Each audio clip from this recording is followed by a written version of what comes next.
that bad. Let me take this opportunity to greet all honorable members.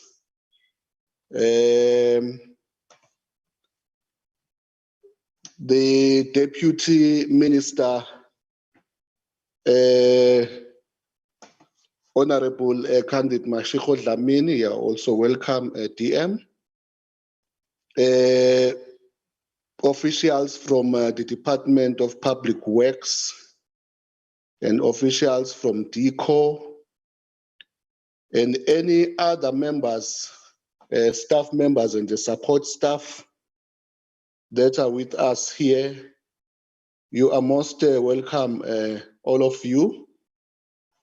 Before I proceed, I just want to indicate that our chairperson, Honorable Thandimambe Hlala, is not feeling well, and she has to consult with the doctor. She spoke to me yesterday, and we agreed that I will then hold the fort on her behalf. But she is going to be with us, but not sharing the meeting. But she will be part of the meeting. So therefore, without wasting any time, then I think we have to start our meeting. Mr. Squella. Mr. Squella. Good morning, Chair. Good morning, yes, Chair. can you flight the agenda for us?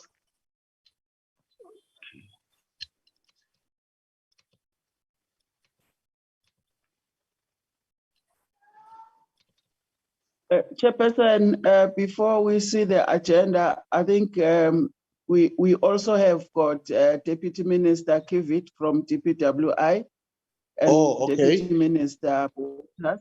Yes. Oh, okay. Okay, thanks very much, Deputy Minister, for that.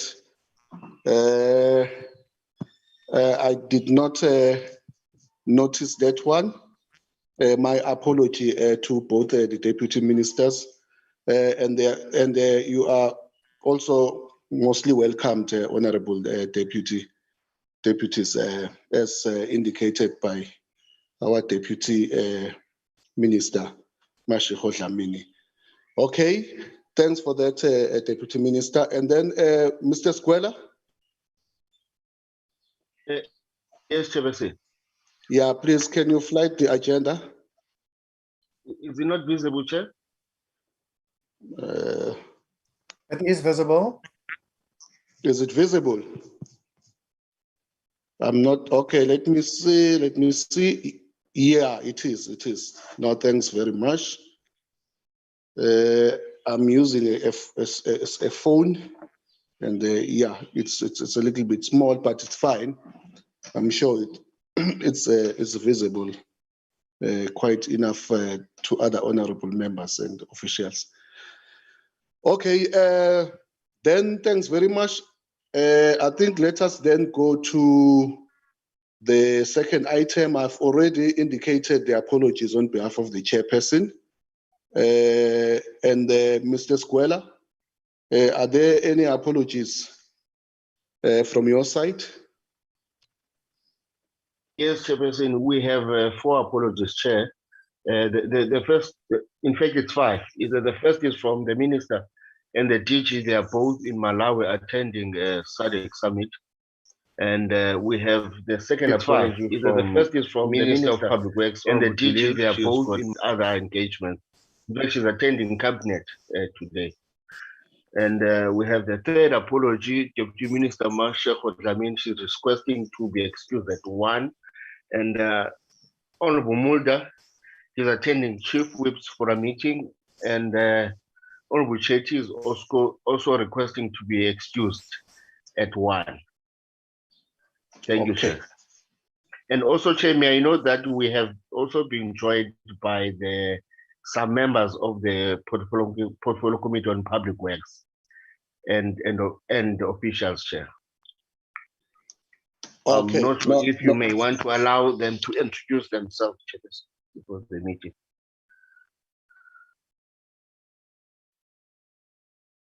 Thank you, Chair.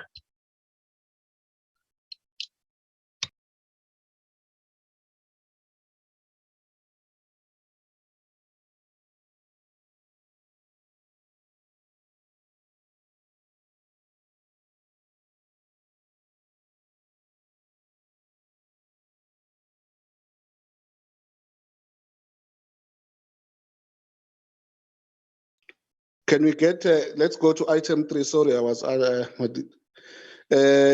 adopt the agenda. Can we get the mover and the second of the agenda? Chairperson, my hand is up. Okay. Yes, I see the hand of Honorable Ngosi, Honorable Mweshwe, and Madeline. Yes, can I start with you, Honorable Ngosi? Yeah, Chair, good morning and good morning, everybody. Chair, may I request to leave the meeting around 1? I have a flight to catch at 3. Okay. No, it's fine, Honorable Ngosi. I think we should be done by the time. I also have a flight to catch, I think around the same time. So I was going to request you also that when I'm having these connectivity challenges, then if you can just come in between if it happens. So, but I think we should be done by 1 o'clock because it's only one item, and I think we are going to use our time very economically. Okay, but are you moving the agenda with that apology? Yes, Chair, I move. Okay, no, thanks very much. And can we get I've seen the hand of Honorable Moshe, but the hand is down now. Any second, I'm noting you, Madeline. Madeline, you want to say something? I'd like to make recording 2 in other progress. apologies.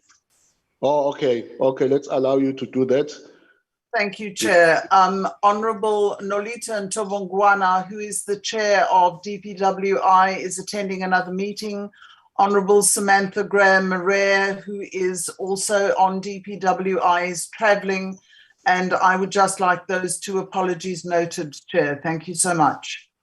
Okay, and you are a committee secretary of the Public Works. No, I'm not the committee secretary. I'm a committee member of the DPWI.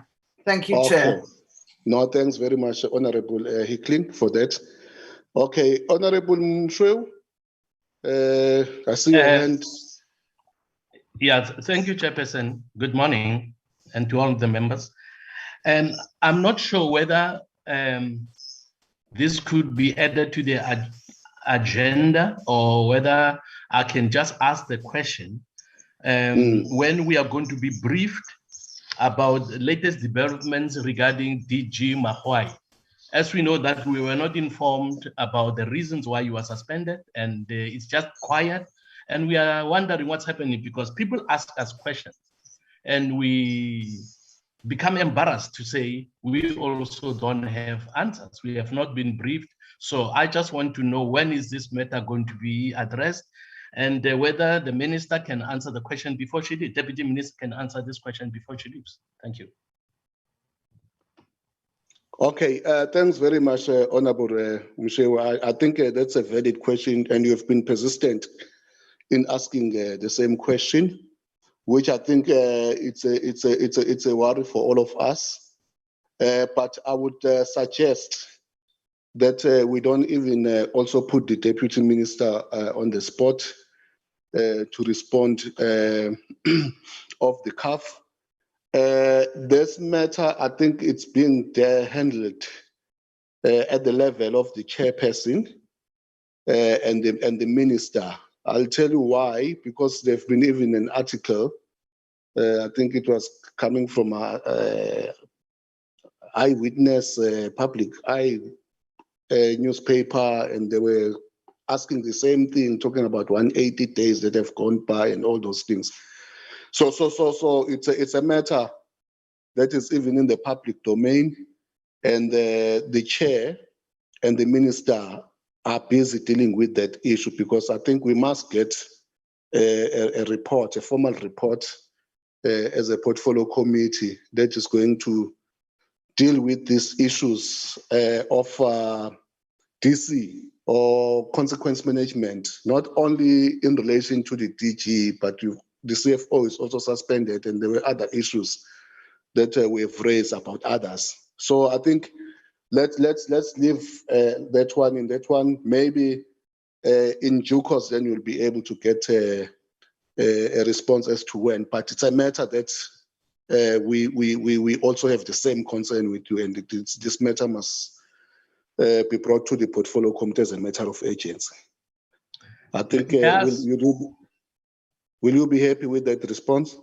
May I please ask a question, sir, before we close it? I don't think it's fair for us to remain blank, to remain without any information for longer than we have, because it has been months that he has been suspended. And for us just to be in the dark, it's not fair. I think the committee must request the minister to brief us on this matter and tell us what is happening. Otherwise, it seems like we are taken for granted and the minister is not accounting to the committee. Thank you. Thanks very much for that. I think we fully concur with you. I think the chair will be able to take the matter forward. Maybe they might agree on an urgent or special meeting of the portfolio committee just to deal with this matter.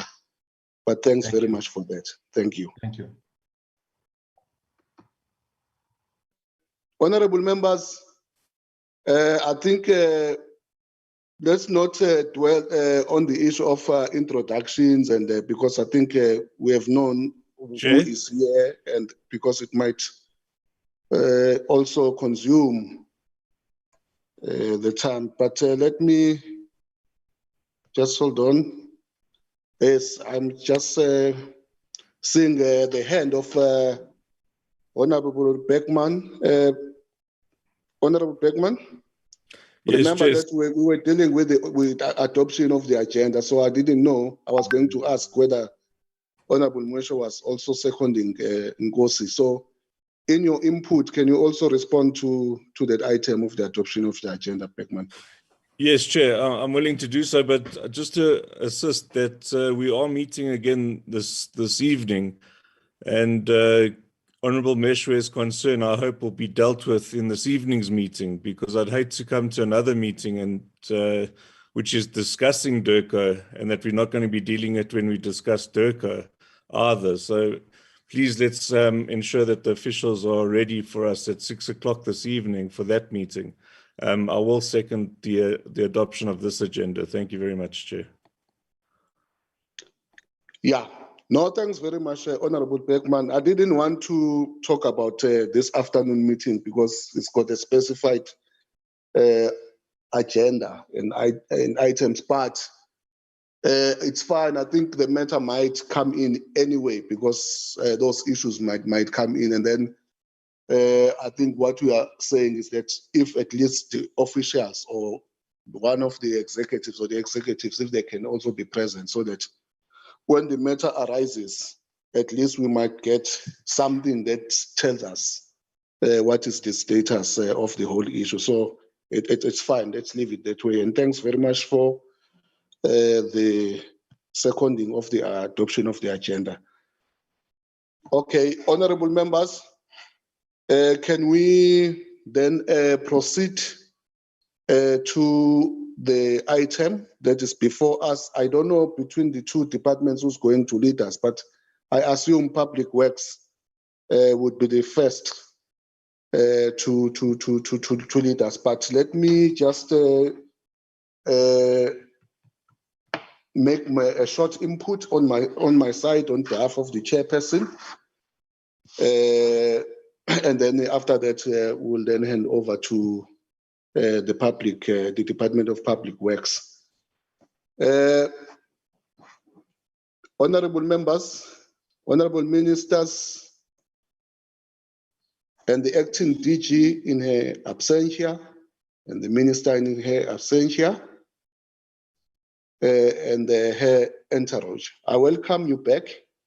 A lot of international events and situations have played out since we are on recess.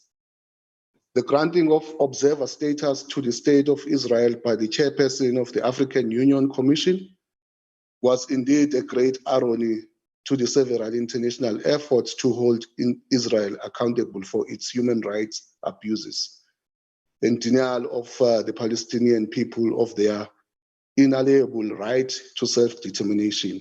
We fully support the South Africa stance that member states of the continental body must be accorded the courtesy to be informed how this decision was arrived at. It is a matter of great concern to us that such delicate political matter can be left for unilateral decision of office bearers without consultation with the member states. We are also mindful and concerned of the rapidly developing situation in Afghanistan. We urge the department to do all in its power to assist South Africans in that country, ensure their safety, provide any help as needed. We fully support the call by the South African government that parties involved in conflict in Afghanistan will search for a solution through dialogue. As a committee responsible for international relations, we are keeping our finger on the pulse of the unfolding security situation in the northern Mozambique.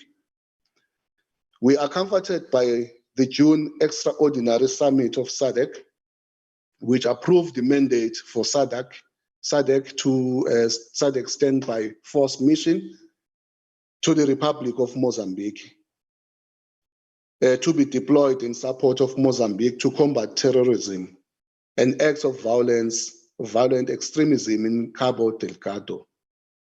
We, however, have our own concerns with the seemingly uncoordinated involvement of troops from outside the region. We hope to get clarity on these dynamics in the near future. The pro-democracy protest in Swatini did not go unnoticed. We were concerned by the loss of life and reported abuses of human rights by the security forces in that country.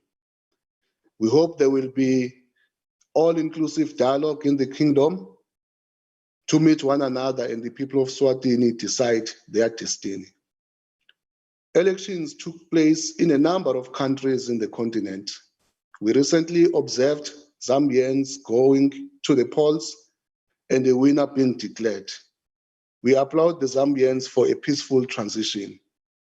However, violence seems to be increasing in many parts involved in the elections in the continent. And this is a worrisome phenomenon. Honorable members, we are meeting today expecting a positive outcome with regard to some of the collaboration by these two departments before us, which is the Department of Public Works and DIRCO. Our oversight interest is focused on ensuring that the Foreign Service Act 2019 is fully implemented. Honorable members, we are today expecting, I've dealt with that one. We recently undertook a very innovative visual oversight visit to South Africa's mission abroad, which have vacant state-owned land, parcels, and properties. Among our many findings was that both the two departments did not respond adequately to the frustrations of affected missions abroad with regard to these properties. We believe that each department had a role to play in the upkeep of these state-owned properties abroad. With the Foreign Service Act in place, it is now certain that DIRCO will assume custodianship of the state-owned properties abroad. We, however, mindful that DIRCO does not possess the requisite skills in the built environment. Hence, our endless recommendations that it should have the right skills and capacity to assume the huge portfolio of land and properties abroad. We are eager to be told about the collaborative efforts between the Department of Public Works and DIRCO to ensure a seamless transition to DIRCO as a custodian of state-owned properties and land parcels abroad. And the Department of Public Works having extensive experience and know-how assisting in this journey. We would like to have a clear picture of how did we end up with so many dilapidated buildings, where we are now, and where are we heading to? What challenges to expect, and what measures will turn around the unfortunate state of decay with some of these properties abroad. Thank you very much, honorable members. Can we then allow the Department of Public Works representative to then take us through on this item that is before us?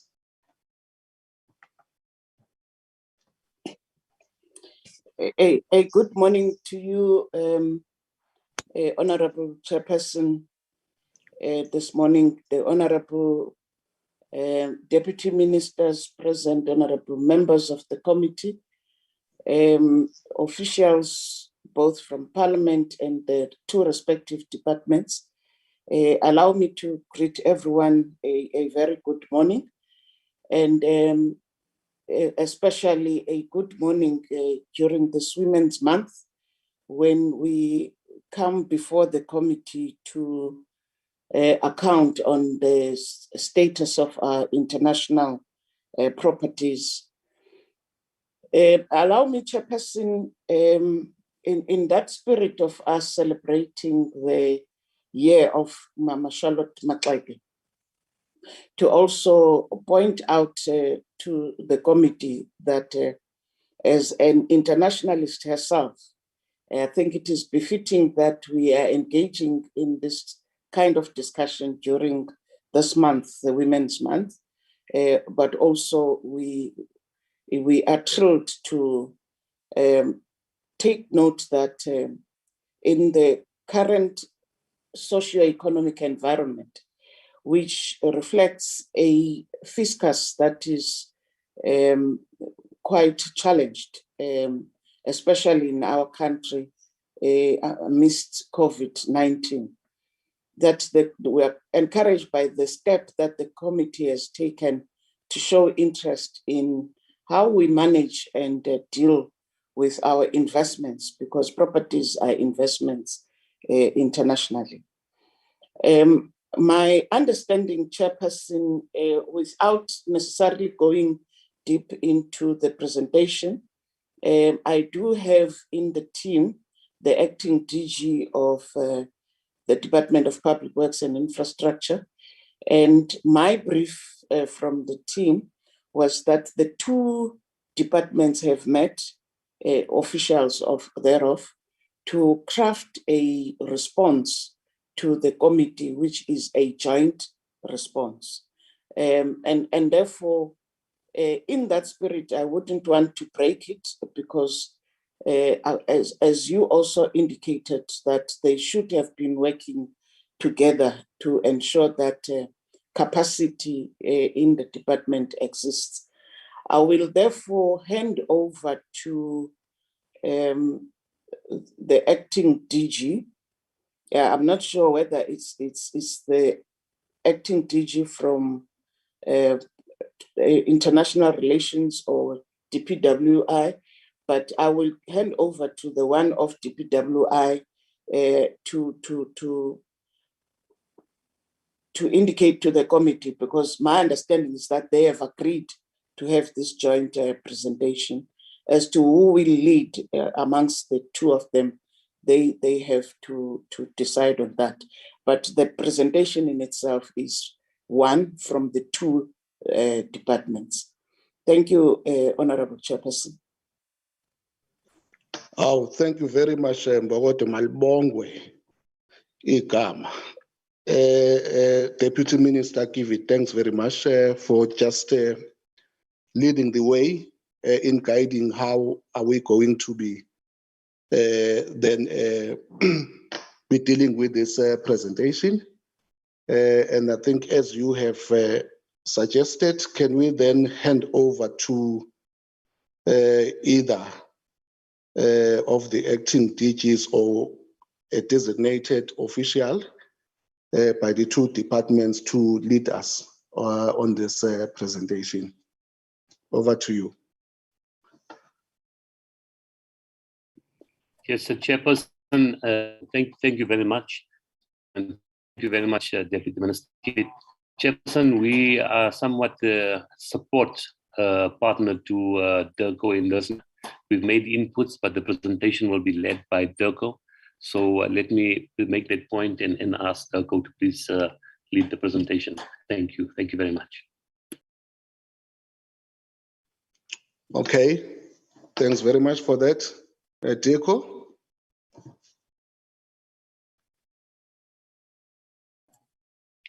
Good morning, Chairperson, honorable members, deputy ministers present, colleagues from DPWI and DIRCO, and ladies and gentlemen.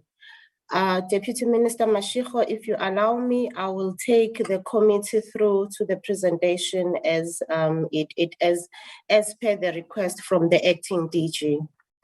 Now, as the acting DG of DPWI has indicated, the presentation was done jointly by the two departments. We had a discussion over virtual meetings, and we then prepared this presentation for the committee.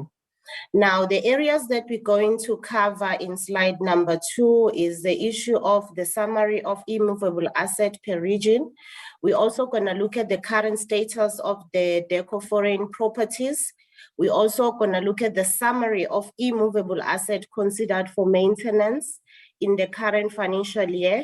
We're also looking at how the implementation of the provisions of the Foreign Service Act will be implemented.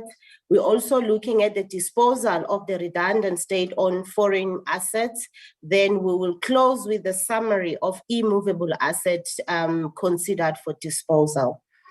In slide number 3, we are looking at just the background of this whole arrangement in terms of the function to manage and procure properties and accommodation abroad.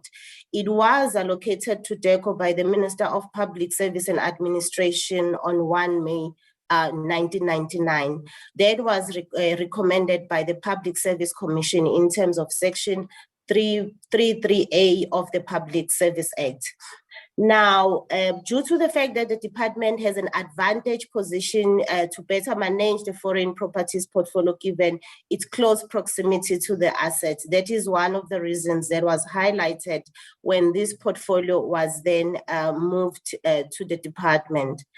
The scope of the function that was transferred to DIRCO at the time was then including the aspects relating to the leasing, to purchasing, to alterations, to maintenance, refurbishment, furniture and facilities in terms of that. Now, the only mandate that was not given to DIRCO at the time was with respect to the disposal of the immovable state-owned assets under its custodianship, which then, because that was regulated by the State Land Disposal Act. If we fast forward to 2007 and 8, the department, after receiving in 1999, after receiving the function to then take care of the assets that are abroad for the state, we then embarked on a project to obtain title deeds and valuations of those properties that were then forwarded to DIRCO. That was done via our missions abroad. And that has then resulted in the current immovable fixed asset register, which has been audited annually by Auditor General.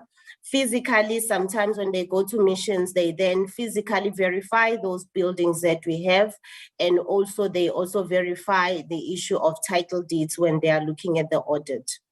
Honorable Chairperson, if you allow me, we just wanted to show you the current state or the current number or the current portfolio of the immovable assets that we have per region. In terms of what we have currently, we have properties in Africa, which there are about 107 of them. We also have properties in Europe, we have 39 of them. We also have properties in Americas, which is 17. We also have properties in Asia and Middle East, which is 11. And in total, we have 174 properties around the globe.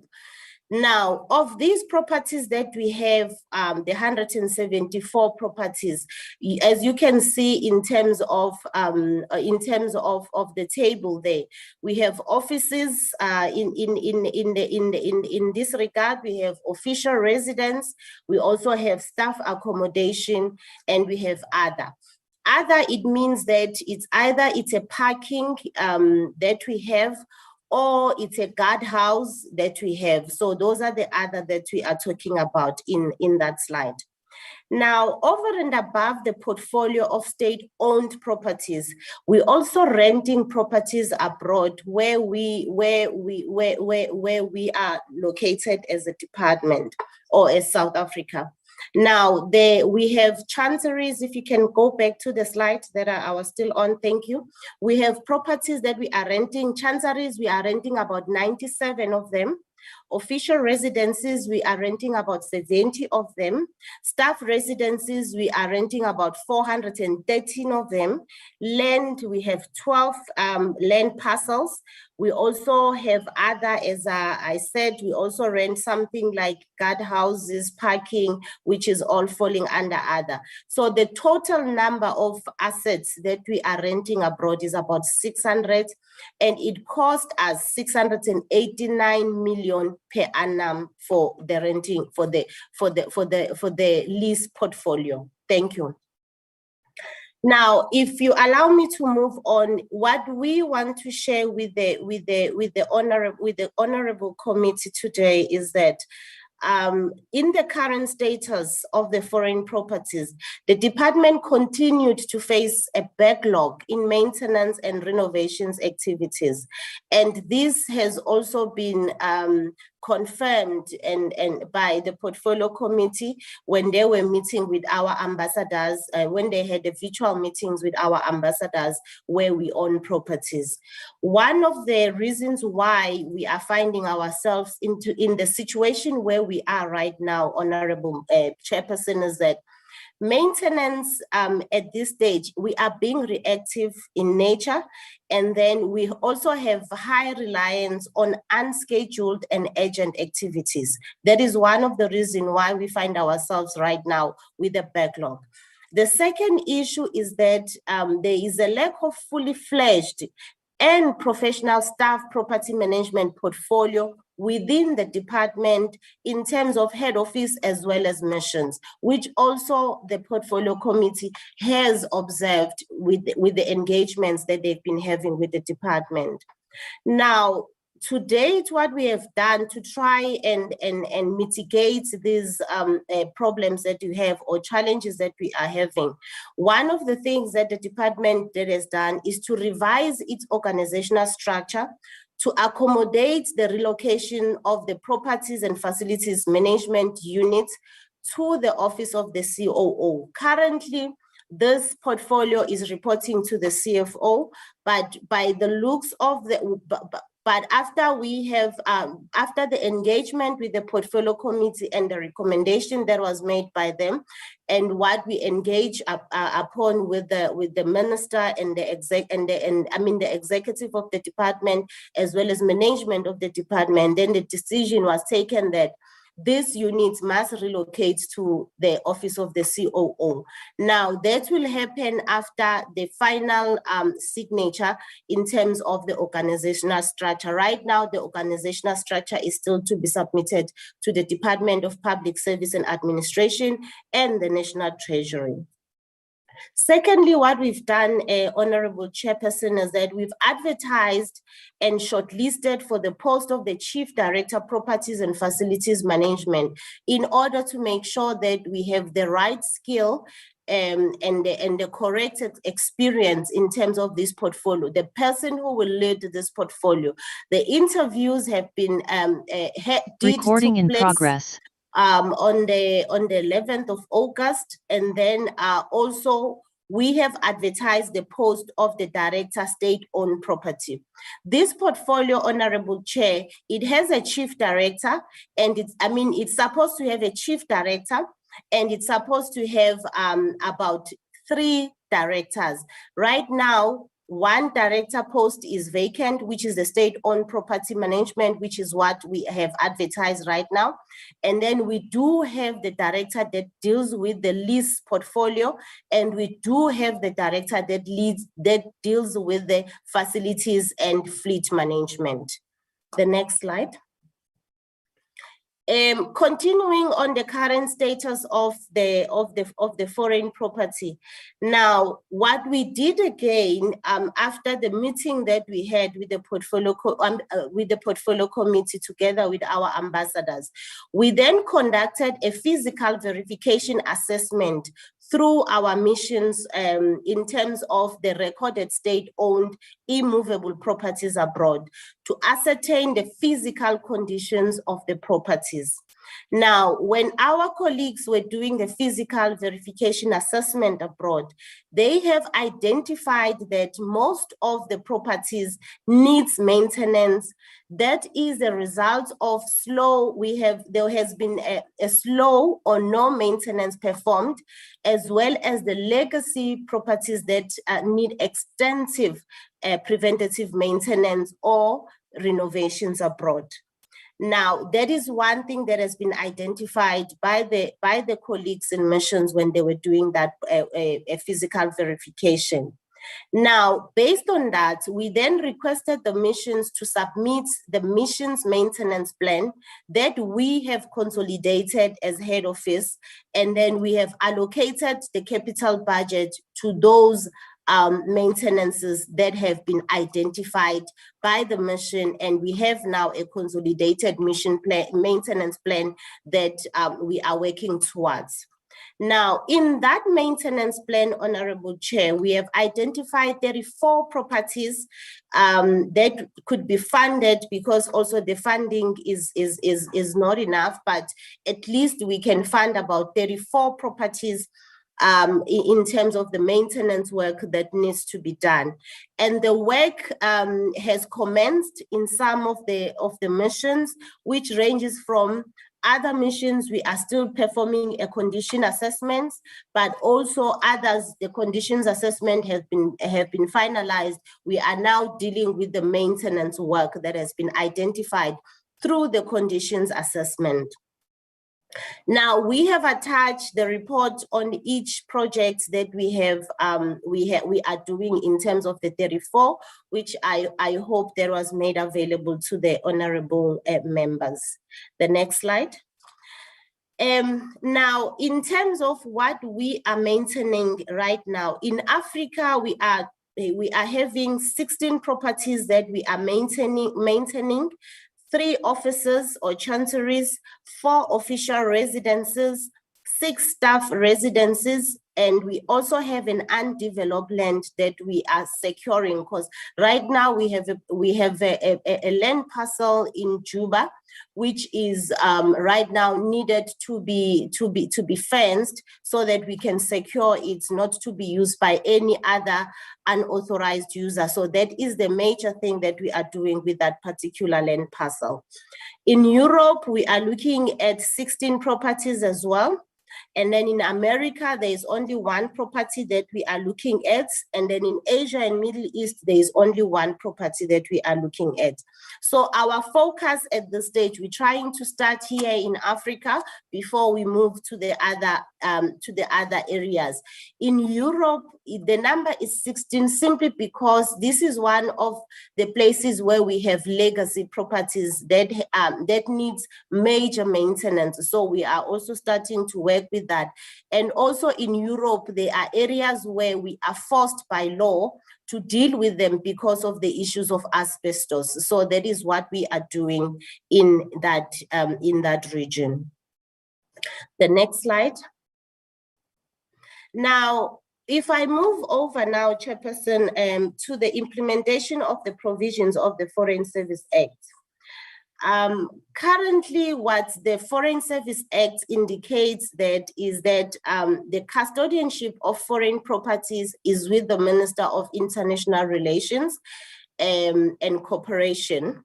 And then clause number 9.2 indicates that in terms of that custodianship, the minister must acquire and manage assets in accordance with the GIAMA as well as the PFMA.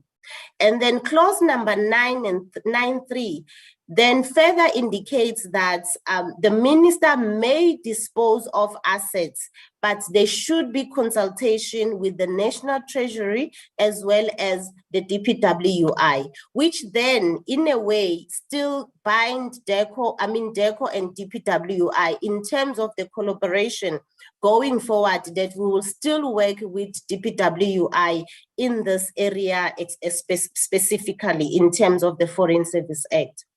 Now, clause 9.4 then indicates that the decision to dispose must be in the interest of RSA, provided function, financial, economic, and social return, and take the value of the assets into account, which is a very important part on our side as we are looking at the disposals. Now, again, in terms of the implementation of the Foreign Service Act, the department has finalized the development and concluding now in terms of concluding the Foreign Service Act regulation so that the act can now be implemented. This is in support of clause 9.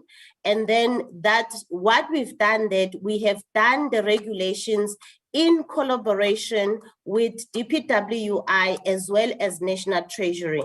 There was a work stream that was identified in terms of this area where we had to look at the Foreign Service Act and then identified within the Foreign Service Act what could be then used as a regulation so that we can start implementing this act. And this was done in collaboration with those two departments that I mentioned earlier on. Now, Honorable Chair, I want to indicate that DIRCO and DPW are committed to continue with a professional partnership towards the establishment of the units required within DIRCO for the management of the DIRCO property portfolio. Now, this is something that we are working on as DIRCO as well as DPWI.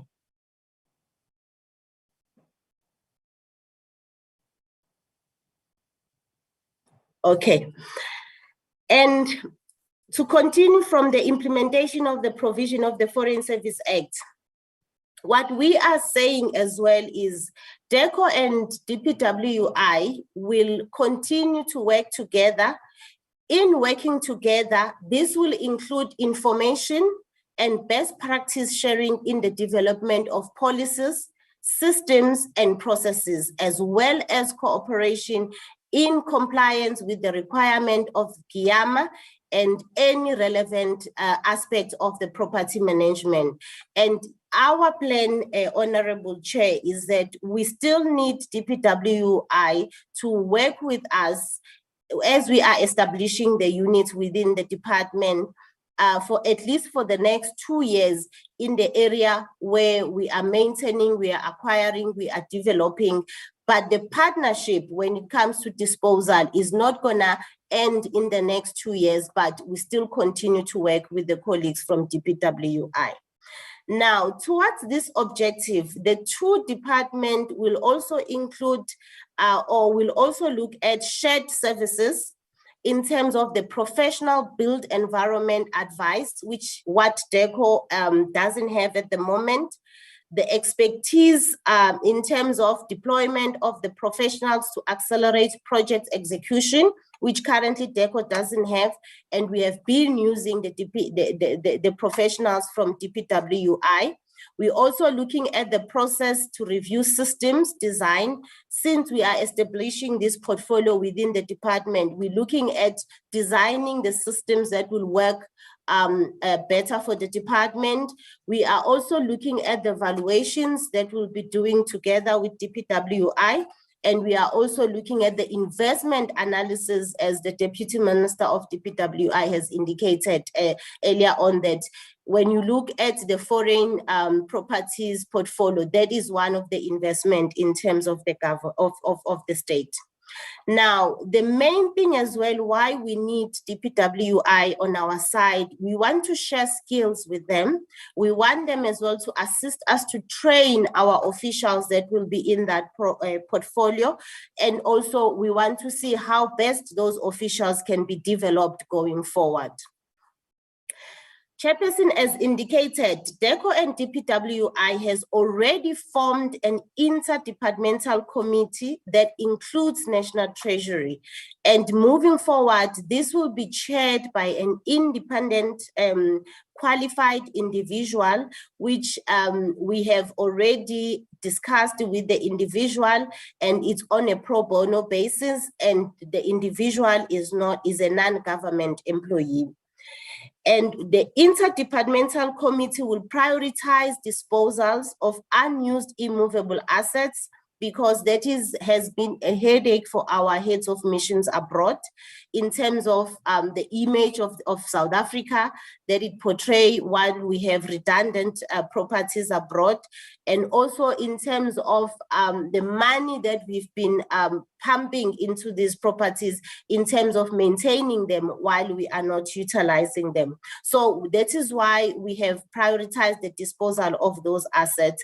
Now, the other thing that we have prioritized that the committee has been asking the department about is the property management framework, which now needs to be presented to this interdepartmental committee for the final review. That is what we are also doing with this committee. The other thing that we want to look at is to reduce the rental portfolio, how best we can reduce the rental portfolio since we have land parcels that we may develop going forward. And lastly is the assessment and implementation of a comprehensive maintenance strategy. Right now we have a maintenance plan, but we want to move into a level of having a maintenance strategy since this portfolio has been neglected for the past few years. Now, Chairperson, the other area that I said we will touch on is the disposal of the redundant state-owned foreign properties. As I indicated in my previous slide, Chairperson, one of the things that we are prioritizing is this work of disposing the redundant state-owned property. Now, in line with Clause 9.3 of the Foreign Service Act 2009, it says the minister may dispose of assets after consultation with National Treasury and DPWI. Now, the progress that has been made to date with the disposal of the unused properties, the first thing is that those properties have been identified and they were physically assessed by the missions, and the number is sitting at 17 at this stage of those properties that needs to be disposed. Secondly, Honorable Chair, the concurrence letter has been received from the Minister of Public Works and Infrastructure with the officials nominated from the Department of Public Works and Infrastructure to be part of the process for the disposal. We have also worked on the disposal policy, and that has been finalized.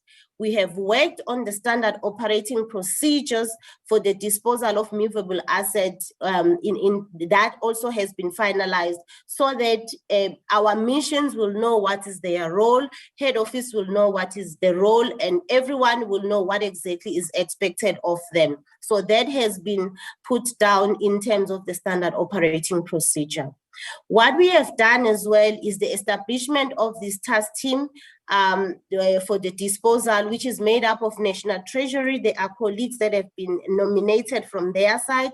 There is DPWI, as I indicated earlier on through the letter from the Minister of Public Works and Infrastructure. We also have DIRCO officials that will sit in that committee, and then we have also non-government individuals that will assist us in going forward.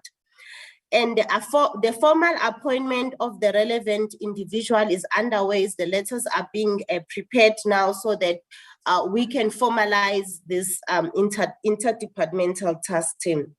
The terms of reference for this interdepartmental task team have been drafted. They are at a final stage right now. And the most important thing as well, Chairperson, with this disposal of redundant state-owned foreign properties that we are exploring with National Treasury, we are looking at establishing a self-financing mechanism.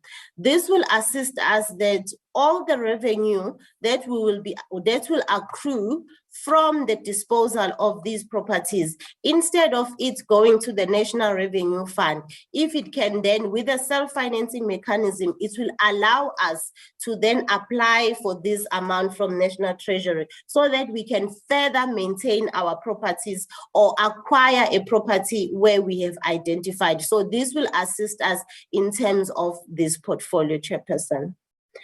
Lastly, in terms of this presentation, we wanted to also share with you in terms of the location of these properties that we have identified or we are considering for disposal.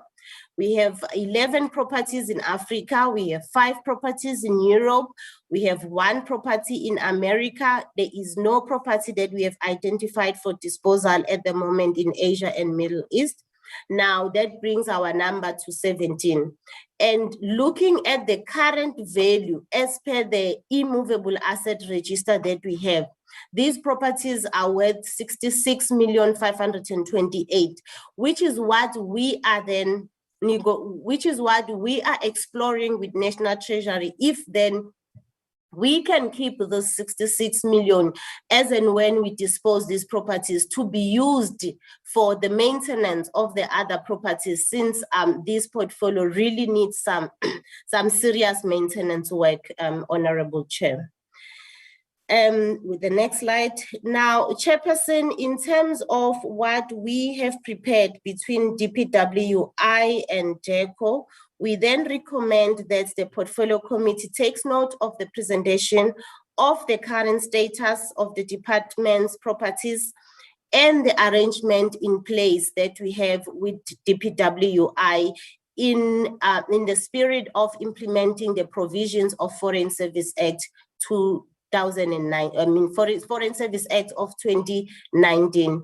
Chairperson, I submit. Thank you very much.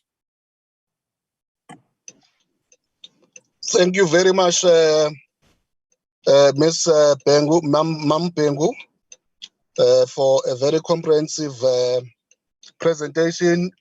Members, I'm told I've seen the message later on, but I didn't want to disturb the presenter that our meeting is stream live. So it's requested that to those who are talking, if they can show, but I can't. My network is very terrible. So those who can, but those who can't, they can't. But honorable members, we have heard the presentation. I don't know whether Deputy Minister Mashiko Dlamini from your side, because the Deputy Minister from Public Works, Honorable Kivit had an opportunity just to say something before we then hand over to the honorable members. Is there something that you want to say from the side of DIRCO?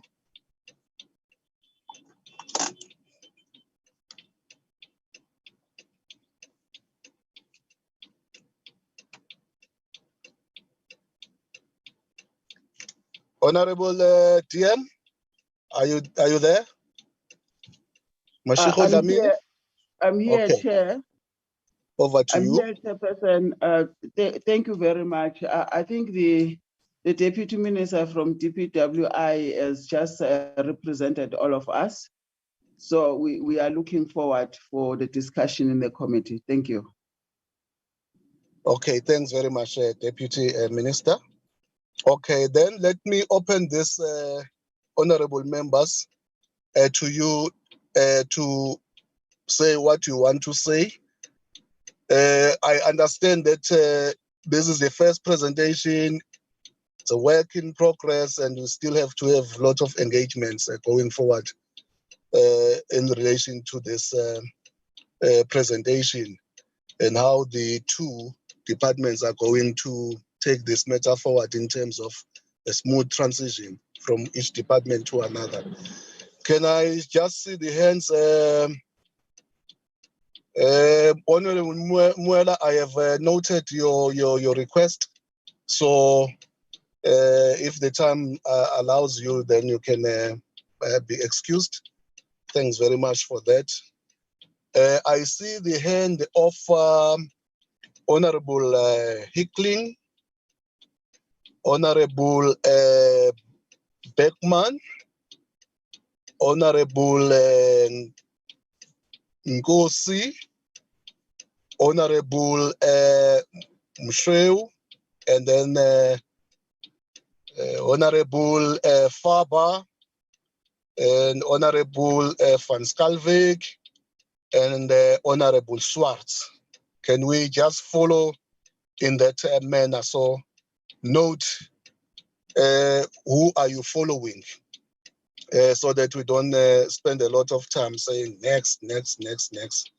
So let us start with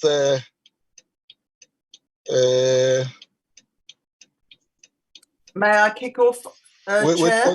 with Honorable Hickling, yes. Thank you very much. Thank you for the presentation.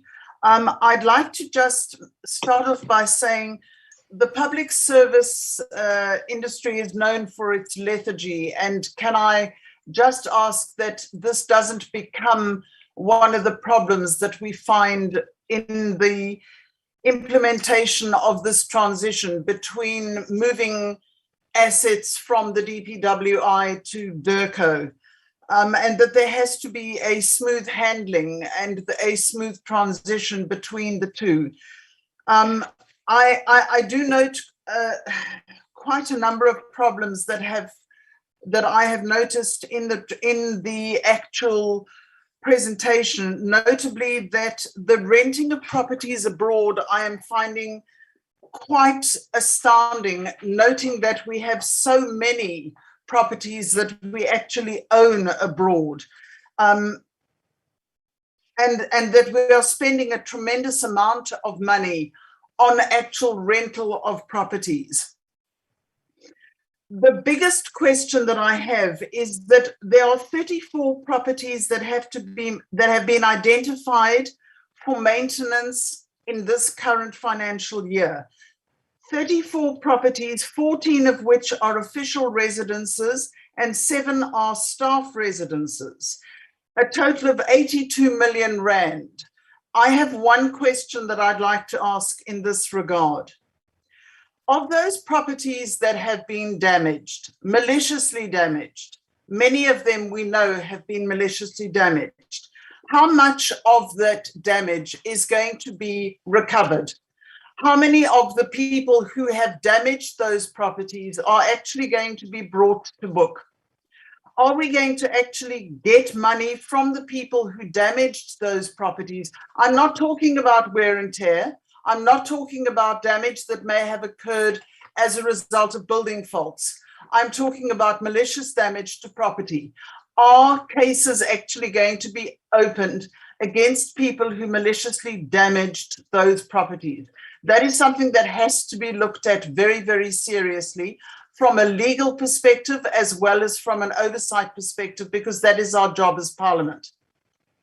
We also look at a shared skills that was discussed in slide 8 between the DPWI and DIRCO.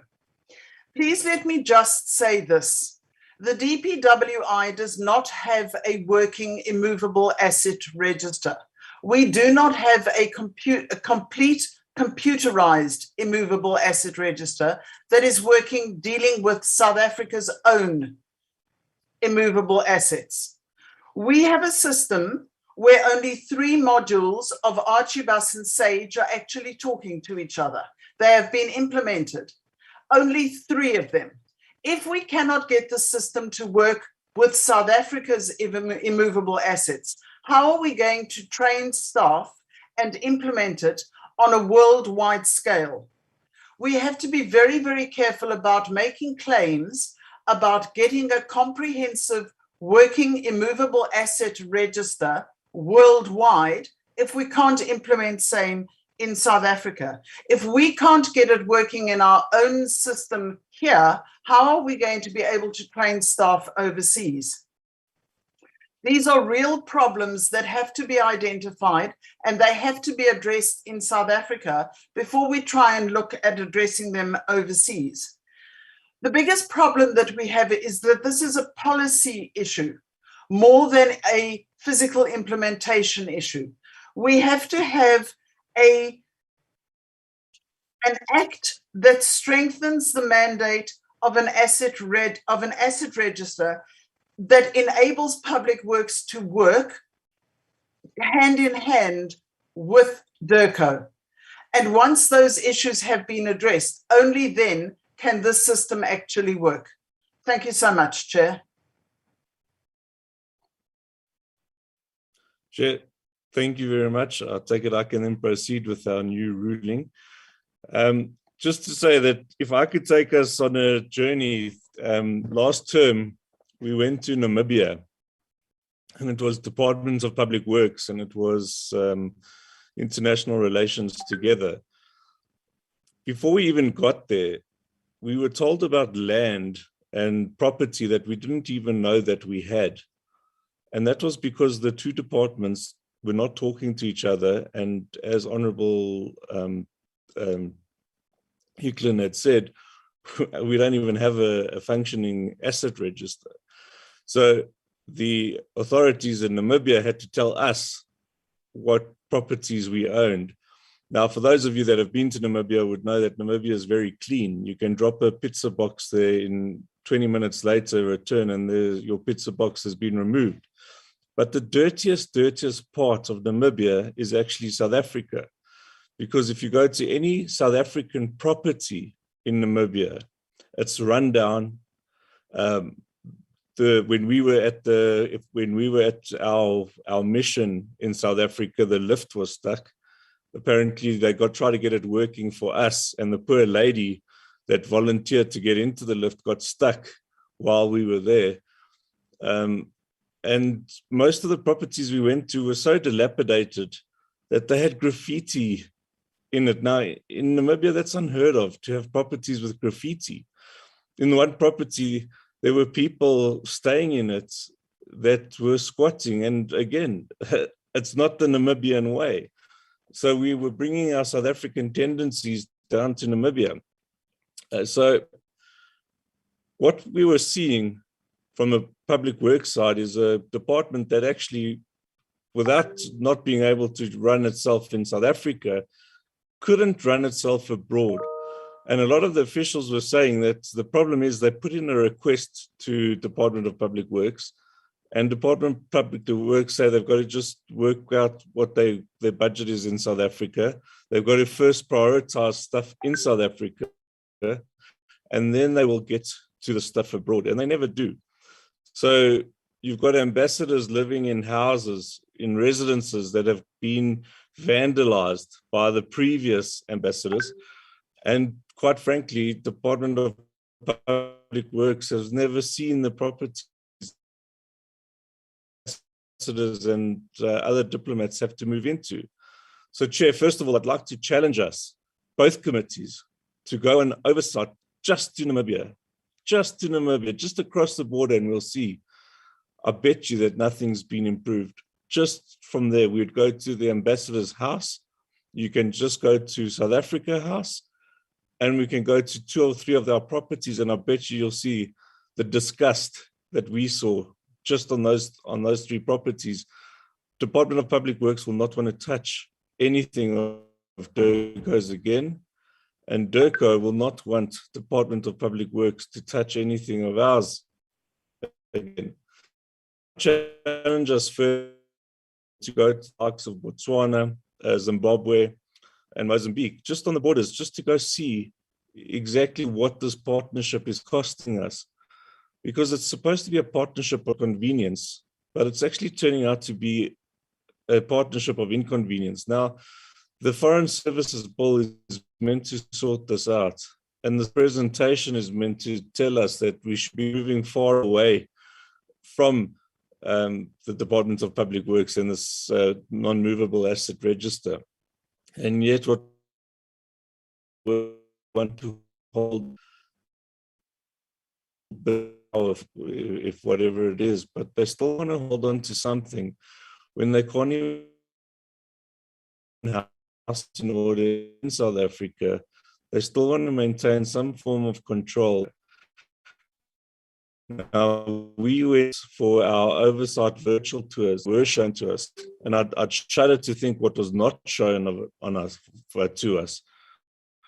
But the German Chancellery, now I've been there, I was there in 2009 with the city of Johannesburg to go see before the World Cup, to go see what's happened in just 10 years, to see how that's just gone from what was a very well-presented building to actually a swamp. And that's under the Department of Public Works' watch. So I would urge us, please not to run into this, and to please, have eyes wide open and to try push for DIRCO to have as much control in the maintenance, as much control in the budget, and as much control in actually the control and discretion of this budget as possible. Thank you. Thank you, Nkosi. Honorable Nkosi. Yeah, thank you, Chairperson. I think on my side, I welcome the comprehensive input from the department. At least there are steps taken to address this pressing issue between itself and Public Works, particularly on immovable property. I just want to raise 2 issues. The first one is that in one of the slides, you indicate that maintenance in its nature is reactive.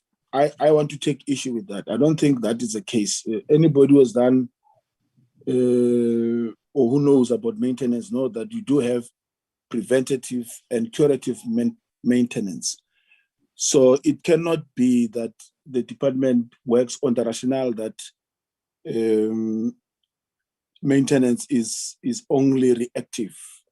So if you have immovable property, your strategy or your policies must enable you to know at what time breaks, at what moments in the lifespan of a property you need to undertake initial maintenance, medium, and then full-scale maintenance to keep the property at the stage in which it is or almost is upon acquisition or upon construction. So I think the rationale must change. It is not acceptable to say that you are only going to be, or the strategy allows you, or the process allows you to only be reactive. It's not heard of in maintenance practice. The second thing, Chair, relates to the table that speaks to the properties that are earmarked for sale or for disposal.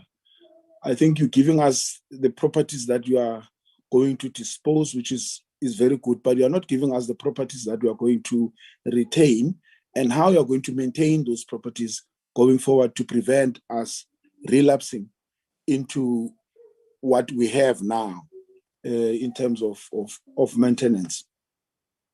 Thirdly, just to conclude, thirdly, that it may be important, Chair, that DIRCO, in going forward to fill the position, shouldn't do so on property management, shouldn't do so without understanding and knowing the extent to which they are going to create capacity and set up policies, strategies, operation procedures in an adequate manner, because otherwise you are going to put a person in a position and we're going to have the same thing repeat itself. So we should prevent that.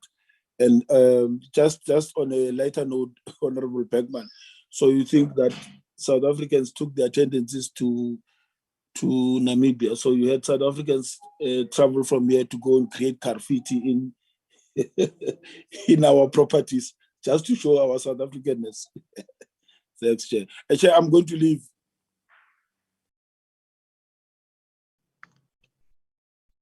Okay, thanks, Honorable Nkosi. Honorable van Schalkwyk.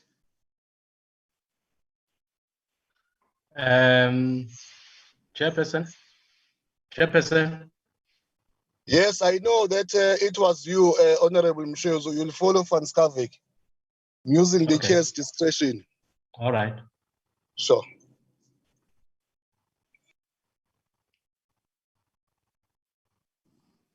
Thank you very much, Honorable Chairperson, and good morning to the honorable members. And I would like to welcome the presentation as been made. I'm not going to raise the issues previously raised by the other honorable members. So I would like to indicate, honorable members, Chairperson, through you, that we've seen that we have legacy properties in Bonn, the old assembly and the embassy and the ambassador's residence. These are situated in prime property areas in Bonn. Instead of selling these, I think it's important to venture into the possibility of generating income through those properties. And the task team of Treasury, DIRCO, and DPWE should therefore look at the possibility and lessons to be learned from other foreign missions, like France and others. That these properties were renovated into apartments, and it could result in substantial rental revenue instead of getting a once-off payment when you sell the properties. Currently, these buildings result in expenditure for security, electricity, and rates to the foreign city councils. It can be turned into revenue for South Africa. So instead of generating a once-off income capital, we can sell this foreign, if we sell this foreign assets, we could have a consistent income generating mechanisms through renovation and renting these out. And we know that property is an asset, and when you look at where it's situated currently, it can really generate income for South Africa. But also, Chairperson, I like to echo the sentiment raised by one of the previous members that we should really stop looking at this ad hoc issue of maintenance, but we should really be serious in terms of maintaining our properties. And because when we look at the state of the current buildings whom we want to get rid of in terms of selling it, it's at such a low value probably that we would lose more than keep up in terms of maintaining them and renting them up, and also the other buildings that we own, both foreign and in South Africa, we should really be serious in terms of maintaining our properties to ensure that they retain their value as being market related. I thank you, Chairperson, for this opportunity. I'll pause there. Thank you, Honorable Skalvek. Honorable Reverend Moshew. Thank you, Chairperson. I want to start with the issue of maintenance. The state has a serious challenge with maintenance, with buildings within the country and also outside the country. And I'm not sure what has to be done to ensure that the state and the employees improve or learn to maintain buildings. You know, if you look at the parliamentary villages also now, many of them are dilapidated. Many buildings are dilapidated. Grass has grown. I mean, it's just too shocking. And one of the problems obviously has to do with no consequence management. It has been embarrassing to hear about buildings that are rented abroad that have been vandalized by our officials, and it seems nothing is being done about that. So I want to know whether there is anything that is going to be done to people who have maliciously damaged either state or rented property, to ensure that a clear message is sent out that nobody is going to be allowed. Nobody is going to get away with vandalizing property and not being held accountable. So that is my question. And if there's anything that's been done, what's being done? Because the problem of vandalizing properties has been happening for years. For years, it's happening both in the country and outside the country, and it's embarrassing. I also want to know that of the properties that are earmarked for maintenance, how many are currently being utilized and how many are empty? If there are buildings that are empty and they are earmarked for maintenance, is there consideration to dispose them? Because if they are not used now, it might be because they are not needed. And my last question has to do with a disposal of redundant state-owned properties. Now, we have heard about this last year. We are hearing about it now. I want to know whether there's a time frame. When are these 17 properties going to be disposed of? Because they are redundant and they are costing our government a lot of money to keep. Thank you, sir.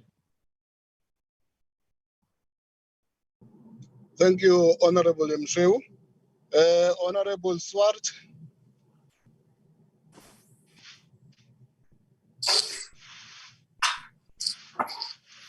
Thank you, Chair. Good morning to the Deputy Ministers of Public Works and of DIRCO. Chair, I really don't know where to start because it seems like everything we've been doing in the past up to date, Chair, surely this department will never ever understand what we expect of them as this committee, because today, Chair, it seems like we are just moving in circles. What we requested from the department around properties, we have never ever received to date.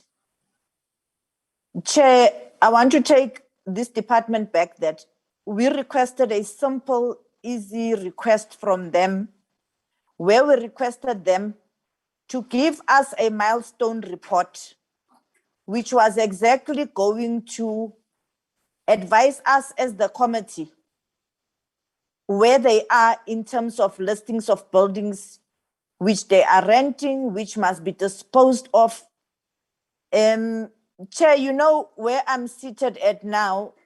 I just want to understand so that this department is able to tell us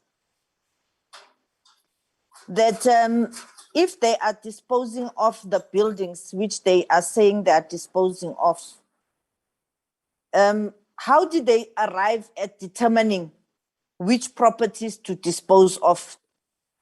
Properties are valuable assets that they should not just be disposed of.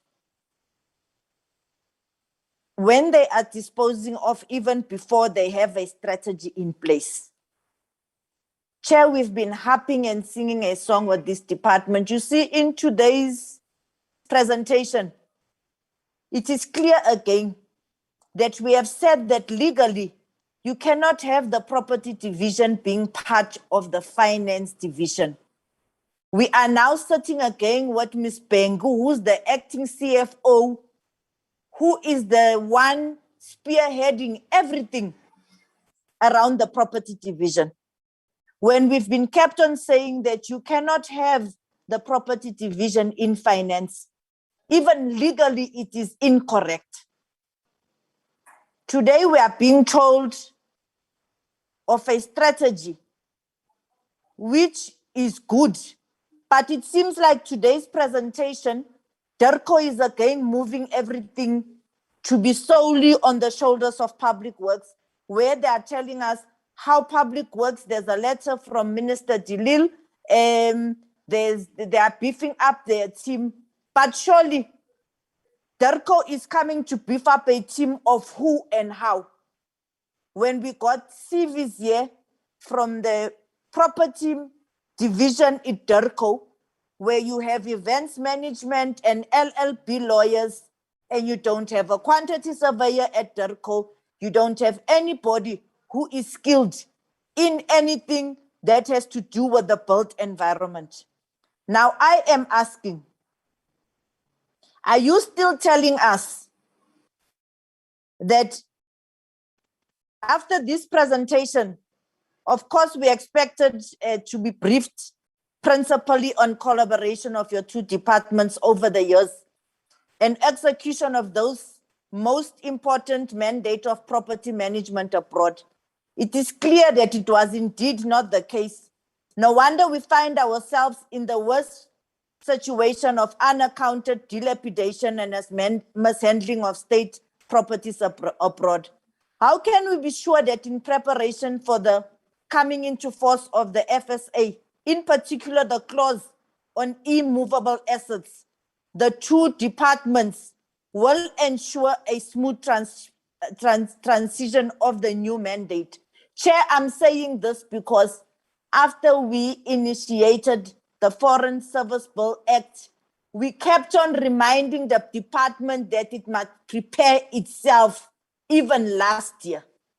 And the department said that it is not yet signed off by the president. It is not yet this. They were singing a song. Today we are sitting here. Other discussions between the two departments, including the possibility of seconding some real estate property management personnel from DPWI to DIRCO. Because what we have now, we do not know the people that DPWI is seconding to DIRCO. What qualifications do they have? There is nothing stated next to the names. I am raising this because it seems like DIRCO is now just jumping into a disposing gear forward mode. When with us, we want the assurance as part of our oversight as this committee that DIRCO is going to be able to stand on their own. I can hear the acting CFO saying to us that it's going to take 2 years. In the 2 years, I do not get the comfort and the guarantee, Chair, that DIRCO will have the needed and acquired skills to implement this. We have been asking, and DIRCO keeps on saying they're on track, whether the skills audit of personnel in property management in DIRCO has been undertaken to determine the skill sets that will be required. At a previous PC sitting of this committee, the acting DG assured us that the skills audit is on track, it is being done. But the problem we have as this committee is that whenever we ask questions and whenever we request that we must get written submissions on issues that have not been answered in the meeting, we do not get it. So where I'm seated at, they still have not responded to this, Chair.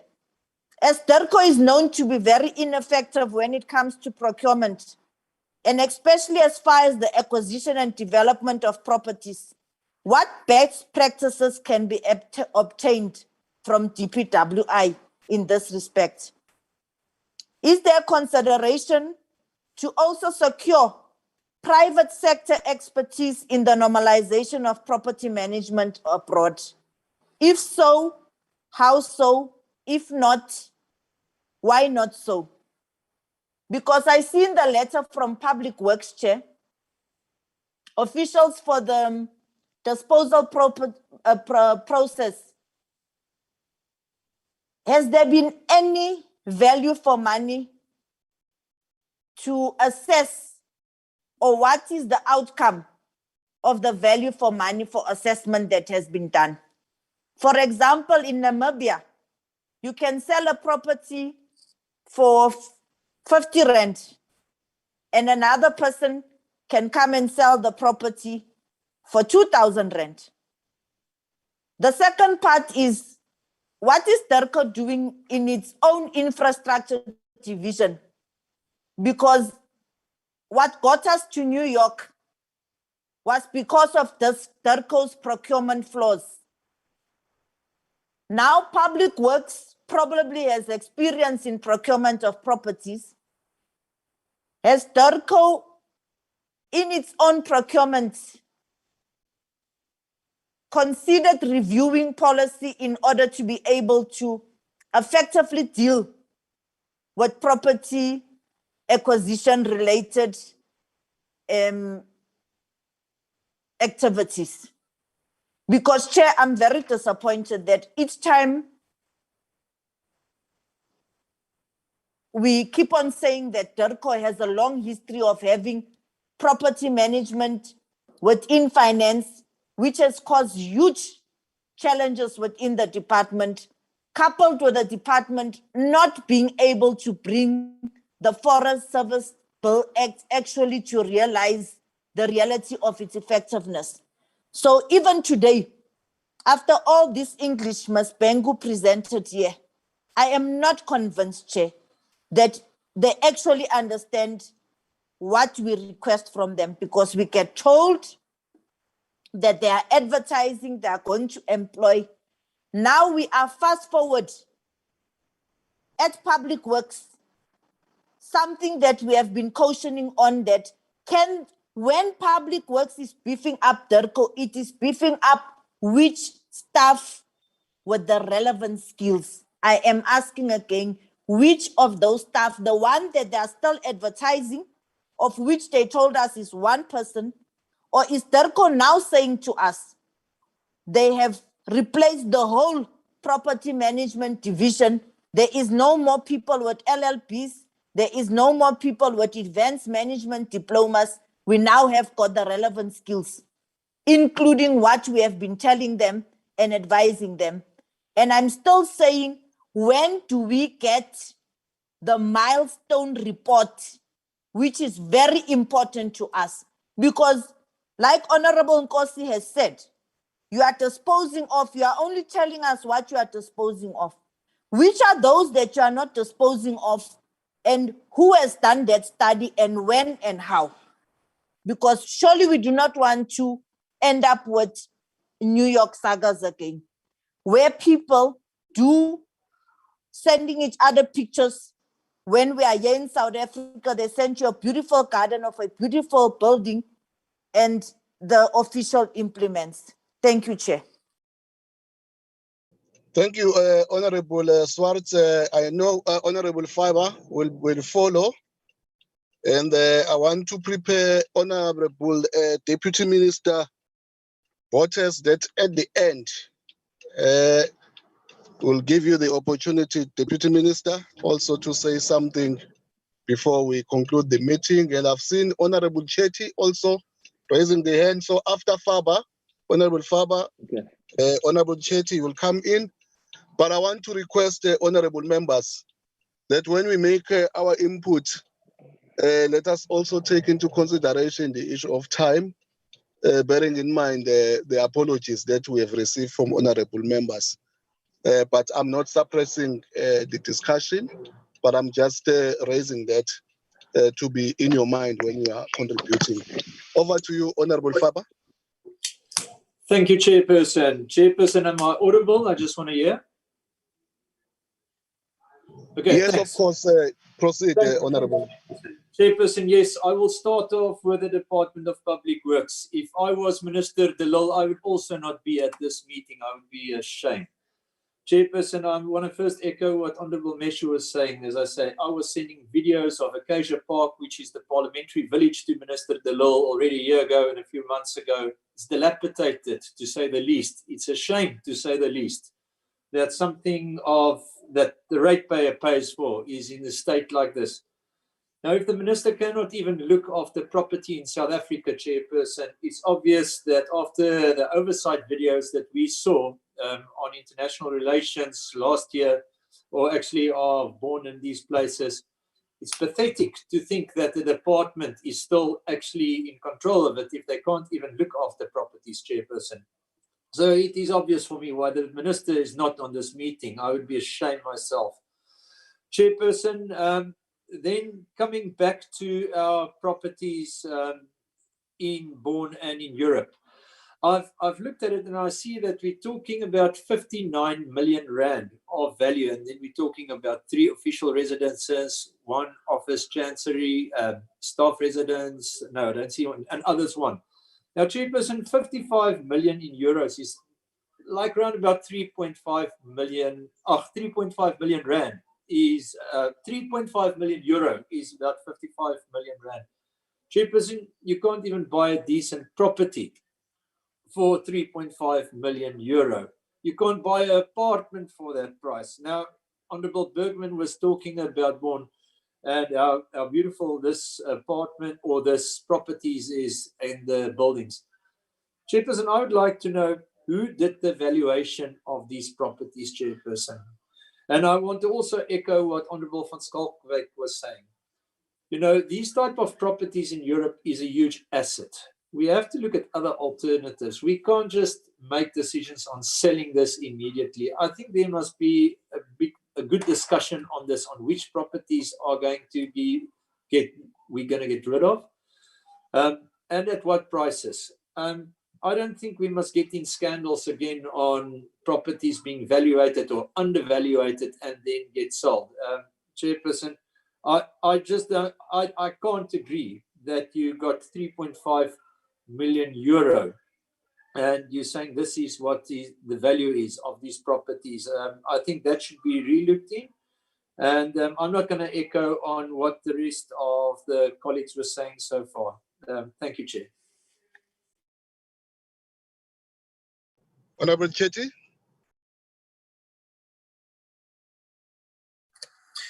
Thank you, Chair. Chair, I'm going to precede my comments to take the committee back to what happened with the 180 million shenanigans on the New York pilot project. And based on that, I'm raising the following concerns. How did the department arrive at the decision on which properties that they want to dispose of? What was the criteria that they had used to finalize these properties? And most importantly, Chairperson, the committee, as in DIRCO, are well aware of the shenanigans that was dealing with the property was embroiled in during those escapades that was exposed in the 180 million New York pilot project. To date, Chairperson, a lot of people have been suspended. And in the words of the minister, heads will we're still waiting for those heads to roll 6 months. Now, Chairperson, fortunately for me, I've been involved in property development prior to me entering Parliament. And property investments that one does is for a lifetime investment. Now, Chairperson, you will recall when I questioned the minister on the square meterage on the two properties that we were discussing in New York.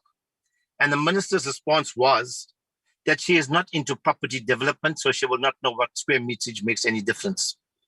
But Chair, when you deal with property, that people who do have those tendencies to want to a property so that they can a kickback. And this is why the process to despair of these properties that have been identified, has it been through a transparent process?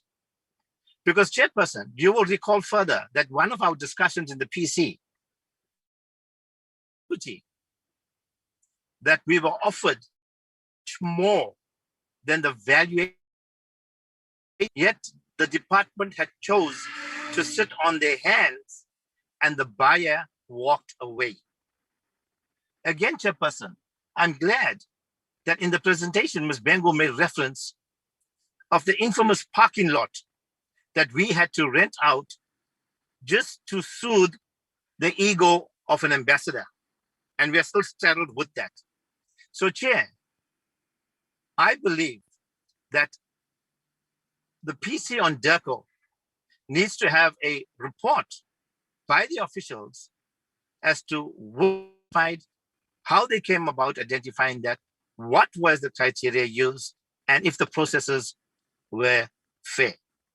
Because, Chairperson, on our visit to New York, we saw how incompetent our property department is, where they were willing to pay a much higher rental for an open, vacant, what could best be described as a parking lot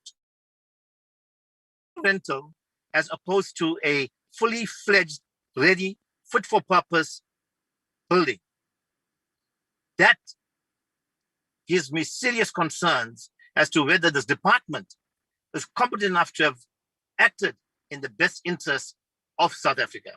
Therefore, Chairperson, I myself am not happy to agree that this report be accepted by us, that the recommendations around which properties are going to be disposed of be accepted by us, but rather, as other members of DIRCO PC has indicated, a more comprehensive before the PC, before we finalize anything on this matter. Thank you very much, Chairperson.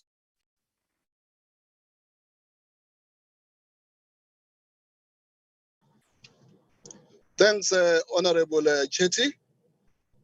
Deputy Minister Waters, anything you want to say before we hand over to the departments to respond?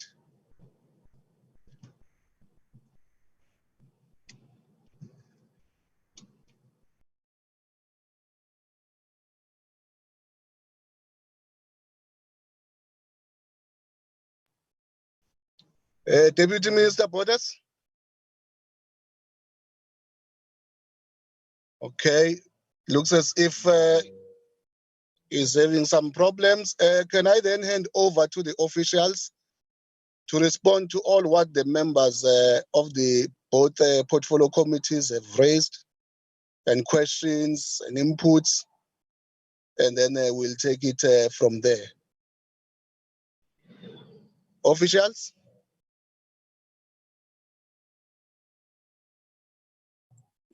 Chairperson, if I can just make a quick comment from the side of Public Works. There were a few specific questions for Public Works, including the role of the department in supporting DIRCO in this matter, as well as there were a comment or two on the asset register, which we'll respond to. But I'd just like to clarify one particular matter in terms of the devolution. The devolution took place in 1999. So I just want to contextualize the involvement of Public Works in the disposals and the other areas we would not have played a role there. So I'll defer those questions to DIRCO. And I want to just remind the committee that it was actually in 1999, long before the Foreign Services Bill and Act, that the Department of Public Service and Administration then authorized the devolution of the property portfolio to DIRCO from Public Works. So let me hand over to my colleague in DIRCO, and then we will deal with our questions from Public Works at the tail end, Chairperson. Thank you very much.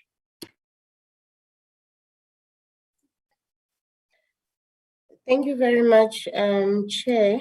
I will cover the questions and then I will see which ones will be deferred.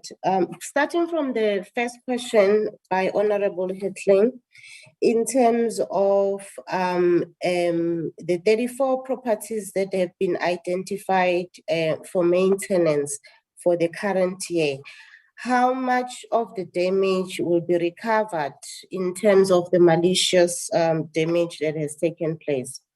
Now, Honorable Chair, the issue of recovering the damages in terms of the properties that have been damaged by the officials of the department, especially the properties that we are renting, there is a process in place that involves the Office of the Chief State Law Advisor, where the officials have been reported in terms of the damages that they have been done. And then the Office of the Chief State Law Advisor is then assisting the department in then taking the matter forward into recovering those amounts from the colleagues that have damaged the properties. But over and above that, Chairperson, we then looked at our own internal processes when it comes to the issue of officials occupying properties abroad that are paid by the state. One of the things that we have done is to strengthen the indemnity form that colleagues sign when they take over the occupancy of the property. That indemnity form then will allow us now to be able to hold those officials responsible should they maliciously damage the properties that have been given to their care at the time that they are using the property. Now, they will be signing a register as well, where it will be also indicating at what stage the property was before the occupants came in, with the pictures that will be kept in the file. Then on a quarterly basis or biannually, when our officials are doing a physical verification of assets, what we are embedding in that process as well is to physically verify those properties that our officials are occupying, if they are still in a good state, so that we can at least be aware of the damages even before the official leave the property or reach South Africa. Then we can deal with those matters as soon as possible, rather than waiting for the person to leave the house and then it's only then that we discover the issue that the houses are maliciously damaged. So that is the process that we are strengthening as a department going forward. And the indemnity form that we are asking our officials to sign, our Office of the Chief State Law Advisor have also assisted us in drafting that document to make sure that it's legally sound. It cannot be challenged in a way because there are some legal issues around it. So that is what we have done, Honorable Hetling, in terms of the malicious damage properties. Now, the issue of the shared skills, that how DPWI is going to train our officials while they can also deal with their work in South Africa.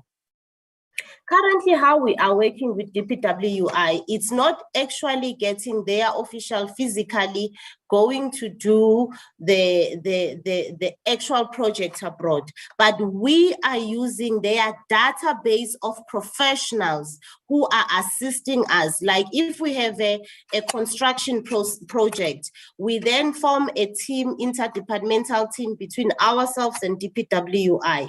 And then from there, we utilize their database in appointing the professionals in terms of the project management, the quantity surveyors, and all of that. That is how the shared services or shared skills are going to be utilized with DPWI at this stage. Now, the other issue that I picked up from the questions that were asked by Honorable, or the comments that were done by Honorable Bergman around Namibia. Yes, indeed, we have problems in Namibia. There are properties that are dilapidating. Right now, in the list that we have indicated of about 17 properties that we are looking to dispose, 8 of those properties are coming from Namibia. And of the 8, about 4 of them coming from Walvis Bay, and then 4 of them are coming from Windhoek. So those are the properties that have been identified by the mission and confirmed by the mission that they are redundant, or they are a surplus to their establishment, because as years goes by, we have reduced the number of staff in the mission in Namibia. Hence now we have so many properties that are not being utilized in Namibia.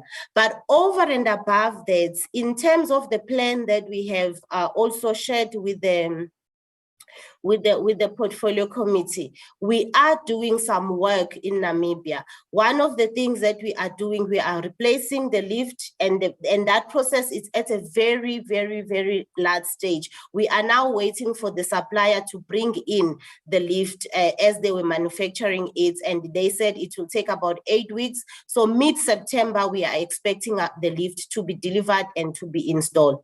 We are also repairing 3 staff houses that have been identified by the mission that can be utilized by the officials, which we are not disposing, or which we have not identified for disposal. So we are busy renovating those 3 houses or repairing those 3 houses so that officials then can utilize them in a way. And we are also doing some minor maintenance work in the chancery as well as in the official residence. So there is work that is taking place, Honorable Bergman.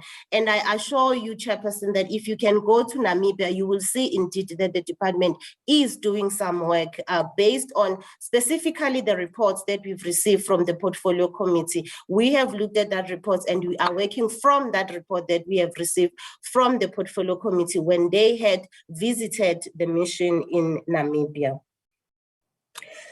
Now, in terms of the question that was raised by Honorable Nkosi, where I agree with Honorable Nkosi, Chairperson, that it cannot be that we are reactive in terms of our maintenance.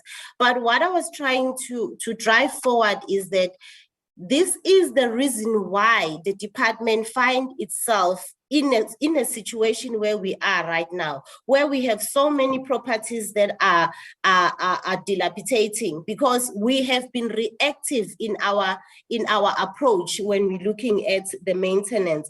Now, hence now what we've done, we are looking at we're finalizing the maintenance strategy that will be looked at by this interdepartmental committee, where now we have a plan going forward, what needs to be done, where in terms of in terms of the work that needs to be done going forward.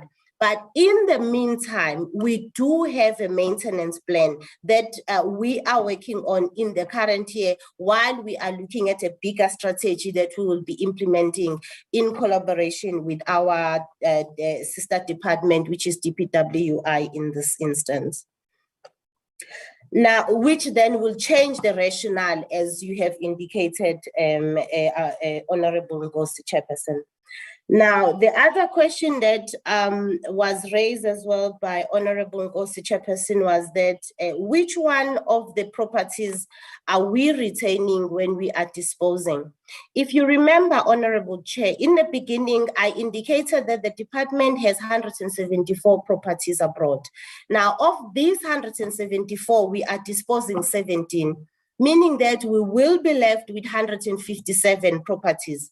Of the 157 properties, the assessment, the physical assessment that we have done with our missions, where we need urgent maintenance work to be done, it has identified 34 properties that we can fund in the year 2020-22, in the year 2021-22. Now, that is what we are currently looking at, Honorable Chairperson, that let's deal with the 34 while we're finalizing our maintenance strategy. Then the strategy will bring in other properties that needs maintenance out of the 157. In that regard. So that is the maintenance plan or maintenance strategy that we are looking, that we will be implementing going forward. Honorable Chair, there was also questions from from Honorable Van Schalkwyk, where she raised the issues of legacy properties in Bonn that are in the prime area, which we can utilize to generate income as a state. Honorable Chairperson, it's a matter that we can look at going forward. Yes, we agree. The properties that we have in Bonn, they are in a very prime area.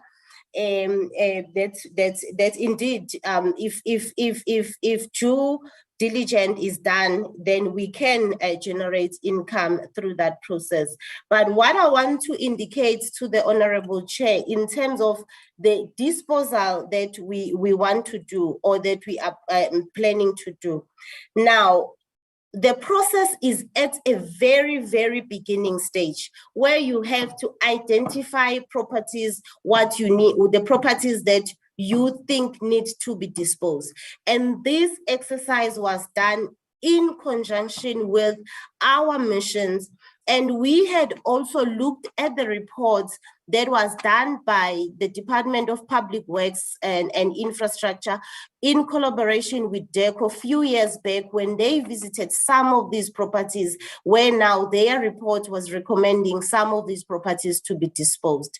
Now, the next stage of this will then involve the analysis or the assessment of each and every property in terms of what type of disposal will it suit this property. Should we then just put it out there as a tender that we are disposing this property, or we can then not dispose it immediately, but renovate it and use it and rent it out for future benefits or for future income benefits. So that is the property analysis or assessment that we have to, or that we must get into it, so that when we give the reports to our minister in terms of this, we are sure that these properties that have been identified for disposal, an assessment has been done, and this is the outcome of the assessment. The assessment, Honorable Chairperson, will be done by a professional, not by the acting CFO or any other person within the department, because we don't have those skills. So what we have done so far, we have already drafted terms of reference that will go out to all our missions where we have identified properties for disposal, so that analysis can be performed by a professional who is qualified to do that work. So that is the work that we're going to do in that regard, Honorable Van Schalkwyk. Now, Honorable Chair, if I move over to the questions that were raised by the Honorable Reverend Mushwe, who then raised the issue of maintenance of foreign state properties in terms of the vandalism that has been taking place in those properties. As I said earlier on, Chairperson, this is one of the areas that we are looking at, and this is one of the area where our executive are keeping us on our toes in looking at that area. Hence, I indicated earlier on that one of the things that we have done is to partner with the Office of the Chief State Law Advisor in terms of taking the process forward for the properties that have been identified in terms of vandalism, and also the officials that have been identified in terms of who were occupying those properties. So the process now we are taking forward with our legal team. As again, I indicated that we are looking at strengthening the indemnity form that is signed by the occupants, and we are also, which also goes hand in hand with the handover report. The handover report is what we will get from the landlord handing over the property to our occupants, and also after the term where the occupants hand over the property to us so that we can hand it over to the landlord. That report will play a very big role. Chairperson, if I may get to the questions that were raised by Honorable Swart. The milestone reports, I've noted it. I will go back and have a discussion with our acting DG, and then we see how soon and how quick can it get to the portfolio committee. That I will discuss with the acting DG upon her return. Now, and then how did we arrive at a decision to dispose before we finalize the strategy? Honorable Chairperson, the decision to dispose, as I said again, it was informed by the reports that we received from our missions abroad, where they have indicated to us that we have properties that we are not utilizing as South African missions. And those properties, most of them are in the cities where where the government is no longer a capital city there. So where the government has moved its capital city from where it was to the new place. Now, those places are sitting redundant in that instance. So those are the properties that currently have been identified for the disposals. We're looking at the places like Walvis Bay, as I indicated, about 4 properties there. We're looking at properties in Banjul and Plantain, which is Gambia and Malawi. We also have, yes, the Bonn property with properties, 2 of them, we are looking at them. Zurich in Switzerland, we are looking at them. Funchal in Portugal, we are looking at them, and then Montevideo in Uruguay, where we have closed the mission. Now, we also have a parking bay in Paris that we are disposing. So these are redundant, or these are surplus properties into our establishment.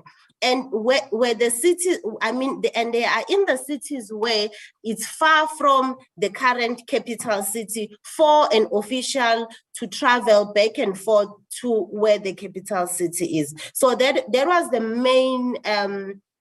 the main criteria that our mission used when they were looking at that. But also supporting that, as I said, is a report that was done by the officials of DPWI and DIRCO when they visited some of these properties abroad. Then when they came back, and the report or the recommendation that they put forward to management was then to dispose these properties. But the method of disposal is what we will now be engaging in, as after the professionals have given us the report for the valuation and the assessment of these properties. Now, the other question was that when is this unit moving out of the office of the CFO? Honorable Chair, as I indicated earlier on, the department has made a decision that this section is moving out of the office of the CFO, or it's moving out of finance. Now, in terms of the revised or reorganized structure of the department, this section is under the office of the Chief Operating Officer. Now, what we are currently doing is to finalize that establishment to be approved by DPSA, as well as the National Treasury in terms of the funding. So that has been taken as a decision in the department that it is moving. It's just a matter of time that it will move over to the office of the COO in this regard. So that is been decided, Honorable Chair. Now, the issue of ensuring a smooth transition between ourselves and DPWI, the acting DG of DPWI has already touched on the matter to indicate that this portfolio was already handed over to DIRCO from 1999, but the only parts of this portfolio that was not handed over to DIRCO was the disposal part. So the transition has been happening over years. Since 1999, DIRCO has been working with DPWI and we have been sharing the skills, we have been sharing the services. It's unfortunate that DIRCO has,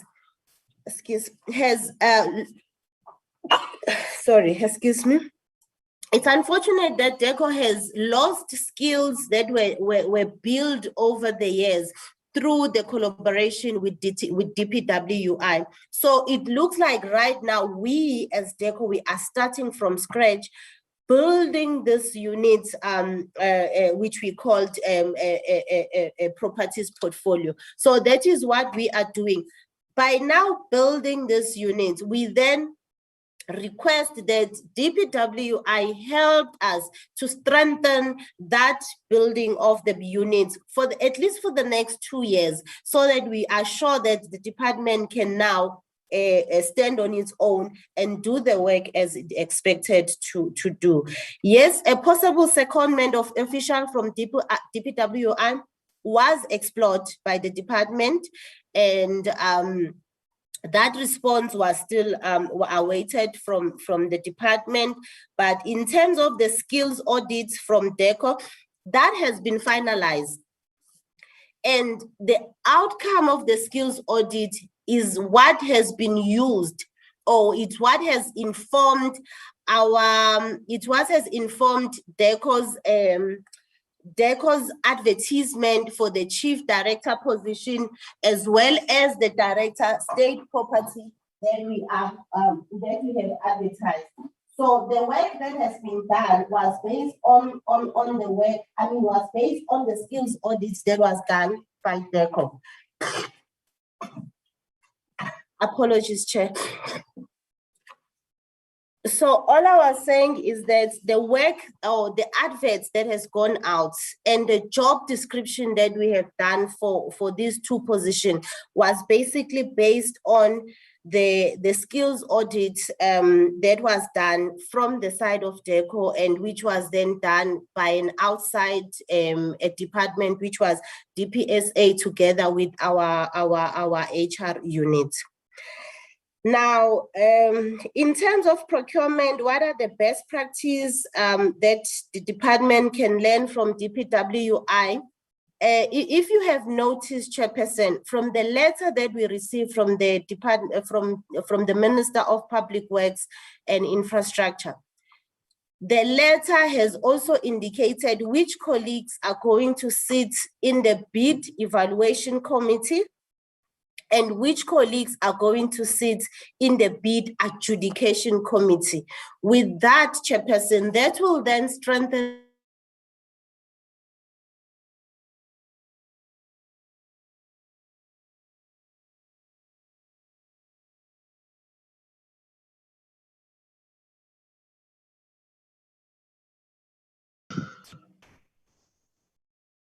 Mamhlengiwe, is it me who's losing you? No, or Chair, it appears that she has frozen, Chair. Okay. Can you try get another spot?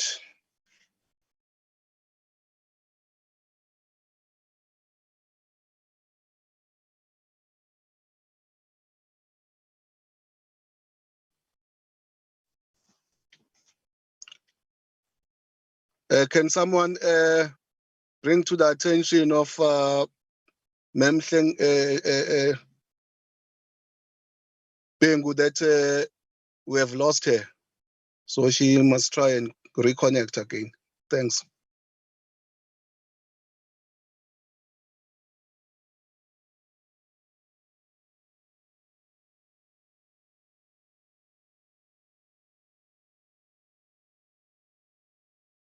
Apologies, Chairperson. I'm not sure what is happening with my network. I hope you can hear me now. Yes, we can. Yes, thank you. What I was saying is that we have brought in one of the group that we were looking at is it's a university a professor together with a student or two students that are doing their studies on the built environment. We are also looking at bringing someone outside the government, the public sector, who has already agreed to be the chairperson of this interdepartmental committee, and that person will be doing that on a pro bono basis. So that is what we have done in terms of involvement of the public sector in this portfolio. And the other question that I think I picked up is that what is DIRCO doing in the infrastructure units? Has DIRCO just to have on their own a portfolio? Chairperson, I think I indicated again earlier on this one that we are building from scratch right now based on the assessment that we have done, based on the portfolio committee reports that we have received, and also based on the resignations that we have experienced. So we have already interviewed individuals on the 11th of August for a head of this unit. So we wanted to start from the top so that once we have the head of the unit plus the deputy head of the unit, then the two can then start building the skills that will support them in doing their job going forward. So that is where we thought as a department, probably it will be good for us to start from the top rather than starting from the bottom, so that the top people will then be able to build capacity around them to support them in doing their job going forward. So that is what we have done for this infrastructure unit, beside the fact that we are relocating it outside the branch finance. The other, are we replacing the, okay, the other question that I picked up as well is that, are we replacing the whole unit in this regard? Chairperson, at this stage, I will not say we are replacing everyone in the unit, because there has to be a period where there is a proper handover from one person to the next. Hence, we are saying, let's start and get the head of the unit and the deputy head of the unit. Then the two officials or two colleagues will then be able to build capacity around them.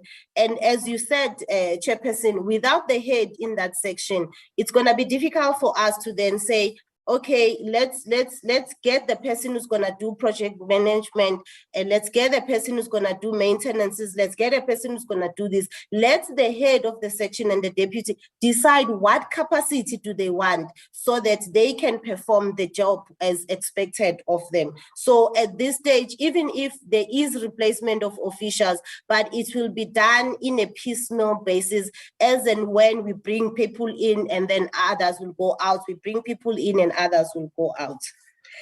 Chairperson, I think I completed the questions that were raised by Honorable Swart. I'll move over to the questions that were raised by Honorable Faber, who did the valuation of properties in Europe.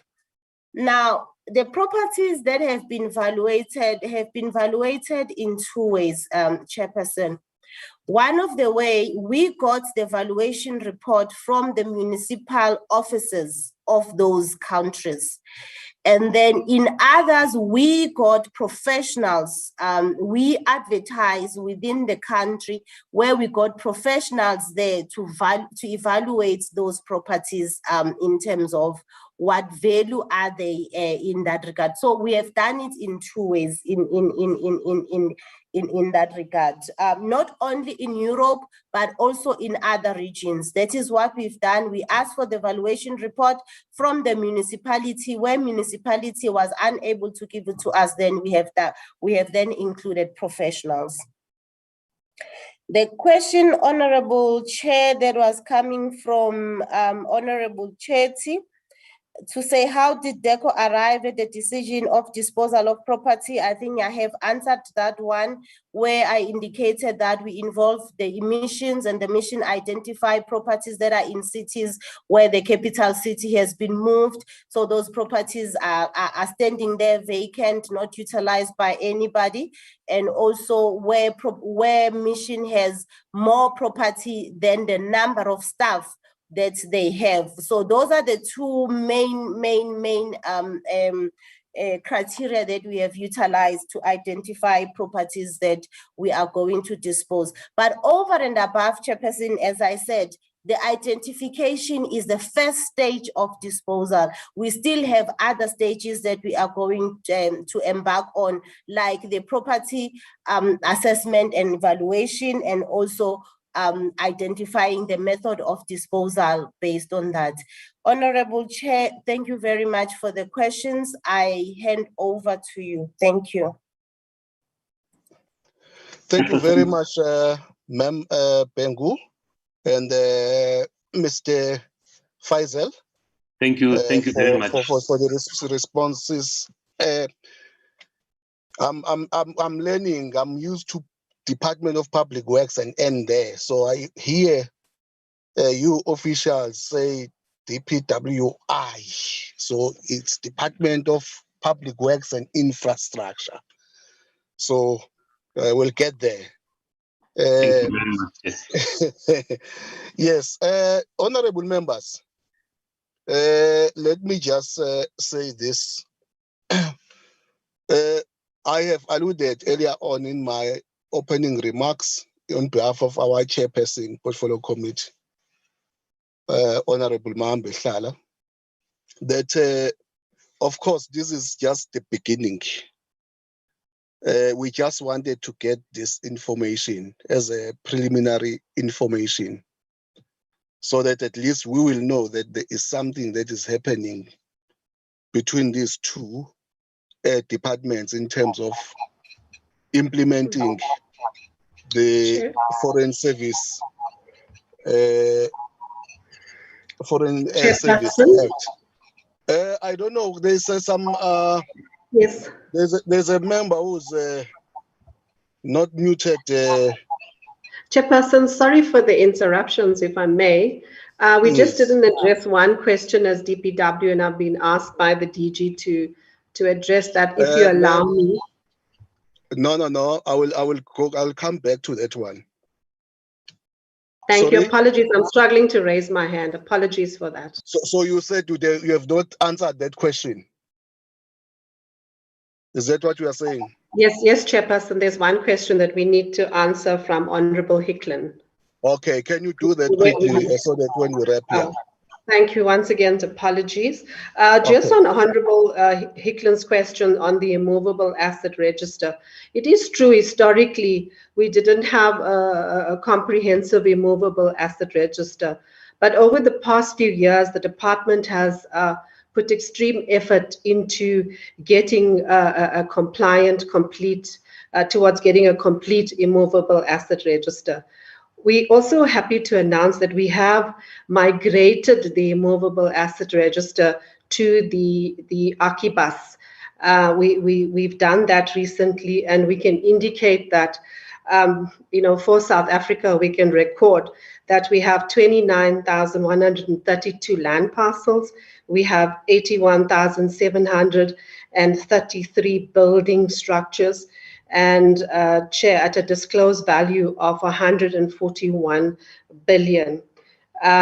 We work very closely also with our provincial counterparts, and recently with the IMC intervention and Minister's intervention with the SOEs, so that we can start to integrate our asset base for the country, and we're busy with that.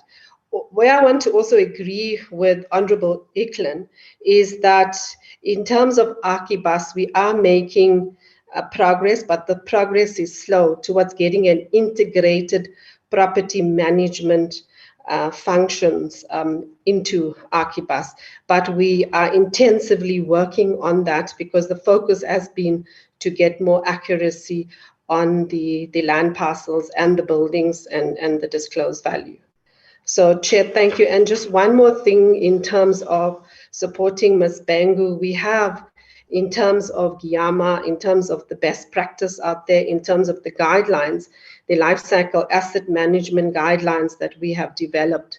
We have shared all of those with DIRCO, and we're working with them so that their strategies, including their maintenance strategy, which Ms. Bangu alluded to, can then, become more comprehensive. And it is noted that we would have to move into implementation mode and align also to the national infrastructure maintenance strategy.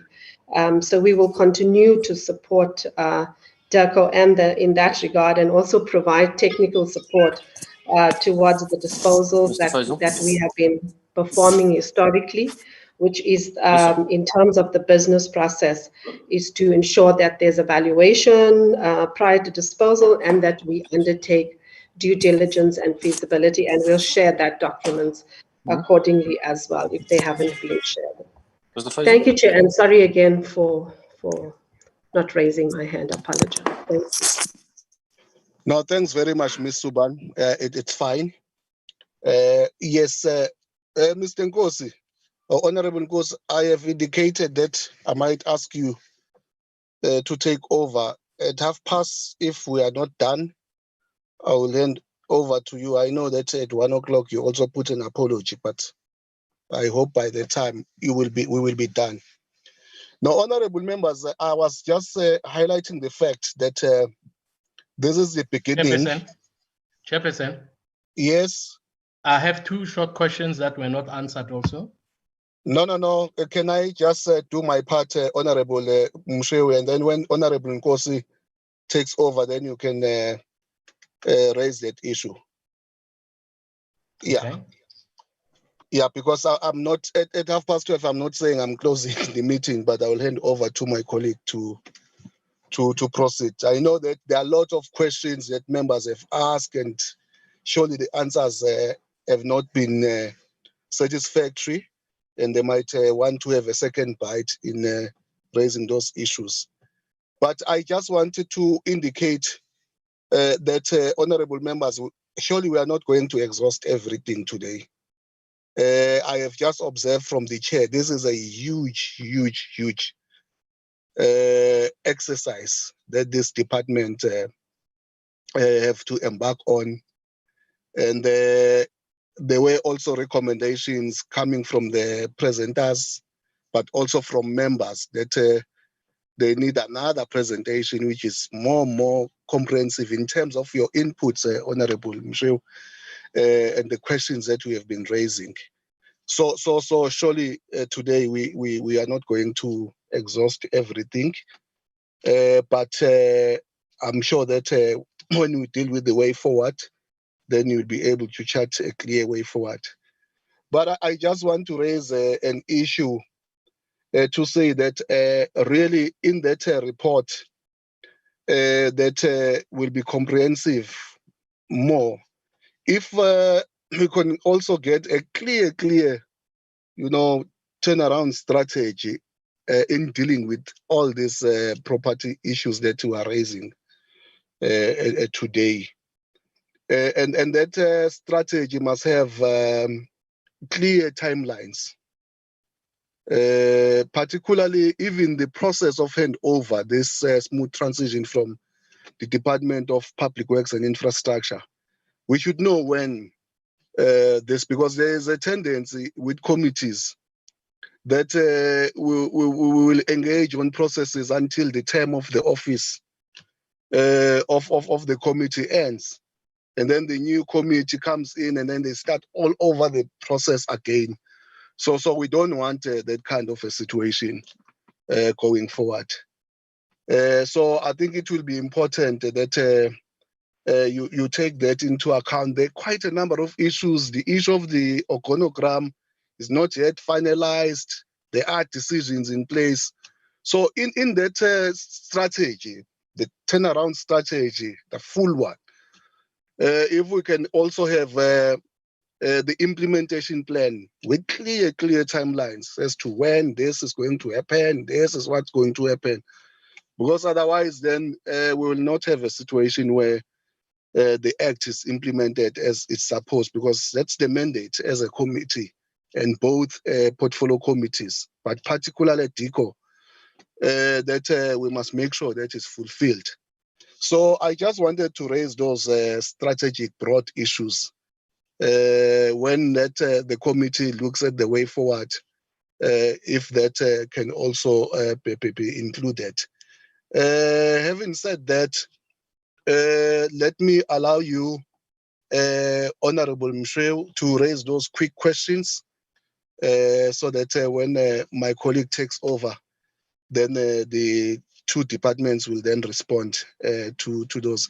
And if there are any other members also whose questions are not adequately answered, if they can just indicate, and then so that when they respond. I see the hand of Honorable Hecklin. I don't know whether it's an old one, Faber.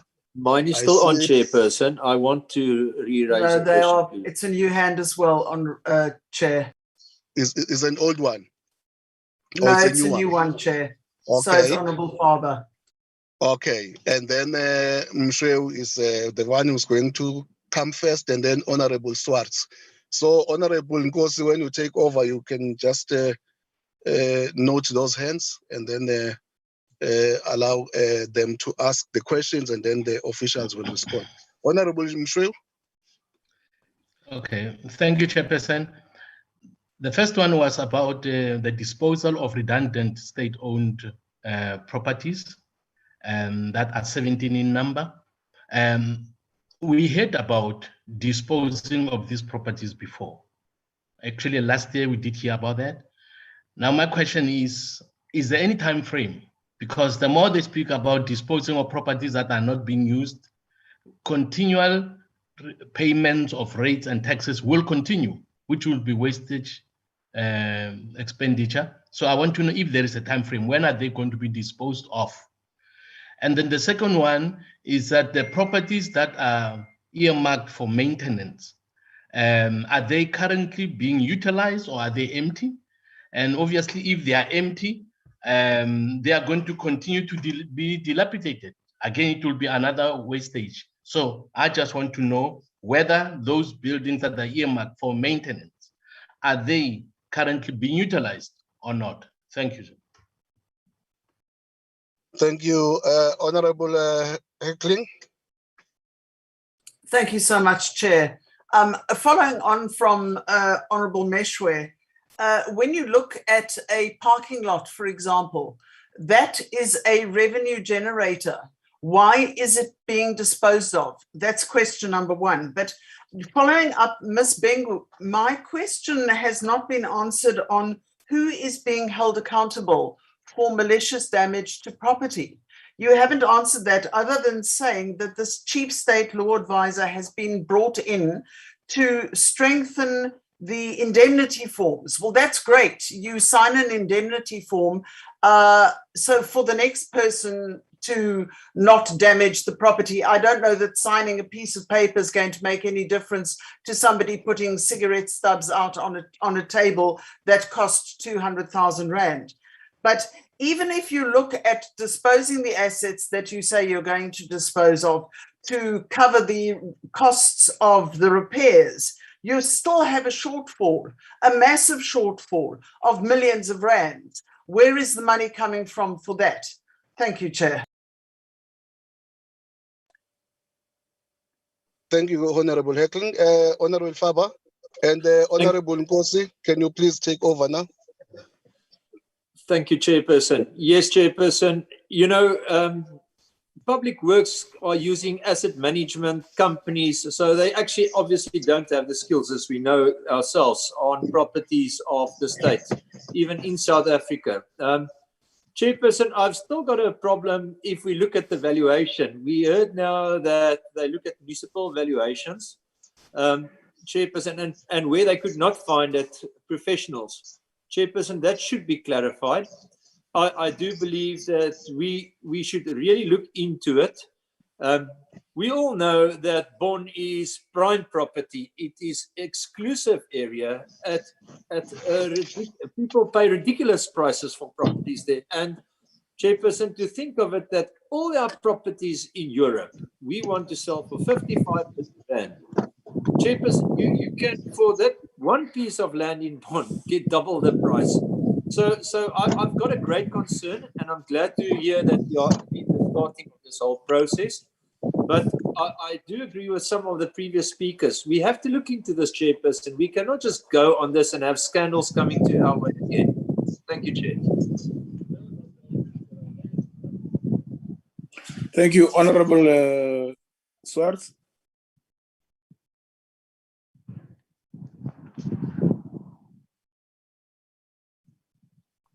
Honorable Swartz, you are the next person to ask additional questions.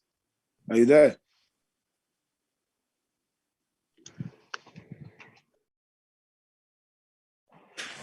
It doesn't look like Honorable Swartz is on the platform. May we proceed to request the department to respond, Ms. Bengu? Thank you, Chairperson. I will start with the questions from Honorable Reverend Moshe. The disposal process, we are looking at a period that will take us at least a year in that regard, meaning that by this time next year, we should have progressed with the disposal. One of the things that we are looking at, Honorable Chair, is that we are starting with the easy ones. We have looked at the plan and look at the identified properties, and we have identified the areas where it can be quicker to do, and we have identified areas where we will have some challenges to do that. Hence, I'm saying it will be taking us at least a year. Since also there are other decisions that needs to be considered in this regard, and also, as I said, in terms of the Foreign Service Act, we still need a concurrence from the Minister of Public Works and Infrastructure. We also need a concurrence from the Minister of Finance in this regard. So it's a process that we are looking at least for a year. But it's one of the areas that our executive has given us a go-ahead to start the process. Then in terms of the properties that we are maintaining, Honorable Chair, we have prioritized the properties that are being utilized at the moment so that colleagues can then be accommodated in properties that are in a good state. So those are the properties, when we talk about 34, we're talking about properties that are currently occupied by officials. With one land parcel where we don't have any development there, which is the one in Juba. The only work that we are doing there is just to secure it, to make sure that no unauthorized people are using that property. So that is what we are doing. Now, in terms of the questions raised by Honorable Hetling, Chairperson, the parking lots in Paris, the recommendation from the mission strongly recommend that the parking lot be disposed.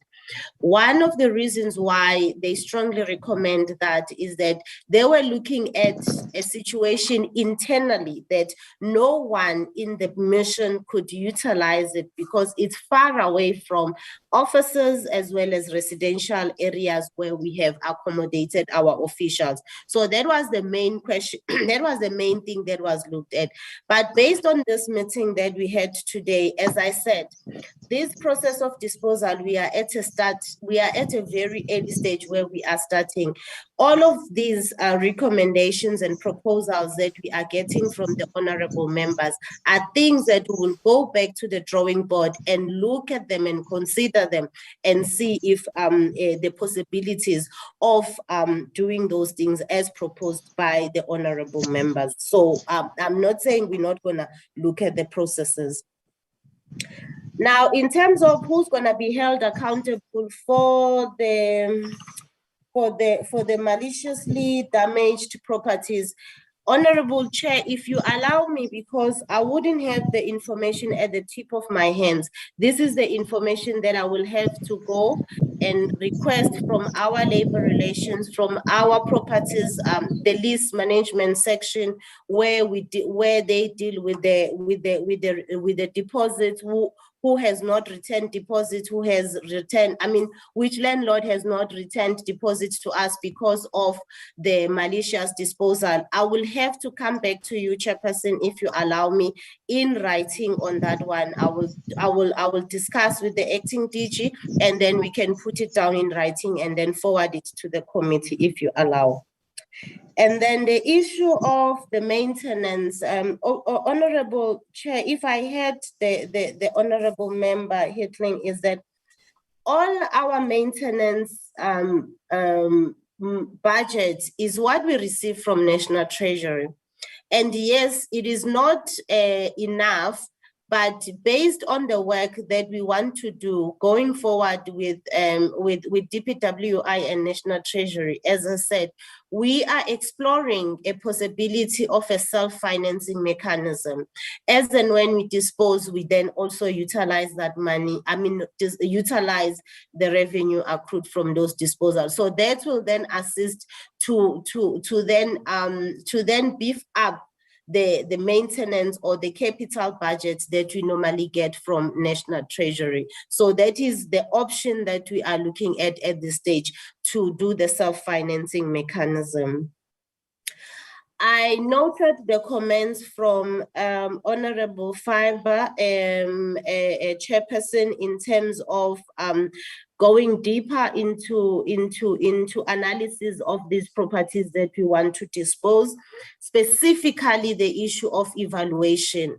And let me indicate, Chairperson, that is the next stage of our disposal process, where we said we will get professionals to assess and evaluate, because we didn't want to dispose of the property based on the municipality value, just only on that. We wanted also the professionals who would confirm that indeed what the municipality are indicating is what the property is worth. So that is why we wanted to get the professional evaluator and also professional assessors who will then tell us in that report. We are also expecting them to say, no, we have a very good market in Bonn.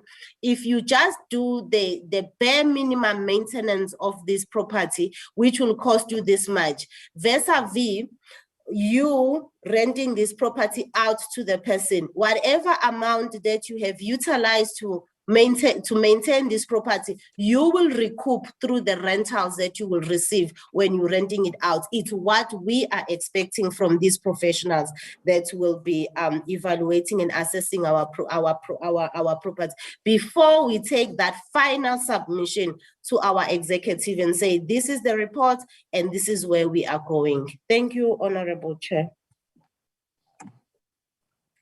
Thank you, honorable members.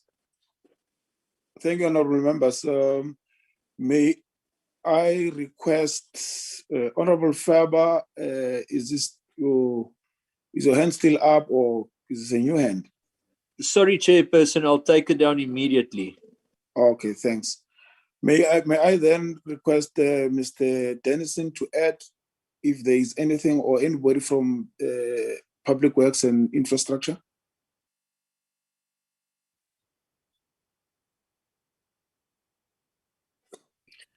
Chairperson, if you could kindly excuse me, I just got knocked out of the meeting and I joined in, and the first words I heard was Public Works and Infrastructure.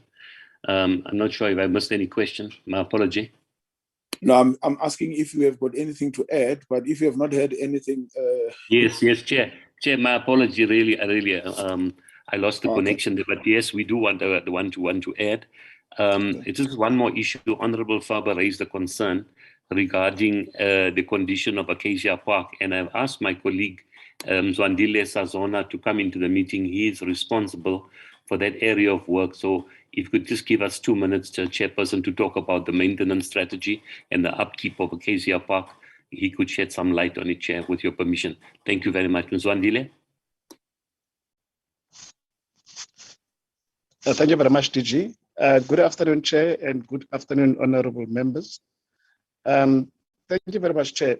Chair, in terms of our maintenance plan in Acacia Park, currently we are doing a reactive maintenance while we are putting up a total facilities management.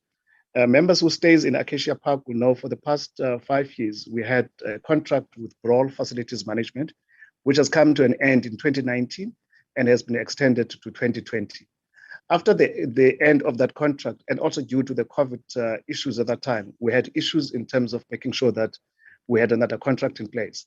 But we have completed now the condition assessment and the terms of reference, and we are going out on tender to make sure that a total facilities management contract is put in place. So the tender will be, it's already on the tender process, where the procurement strategy has gone to the National Bid Adjudication Committee today. And once approved, then it will be going out on an open tender to source a company. But currently, the manner in which we are doing maintenance, it's the reactive one where members have to log if they have any issues that they need to be dealt with.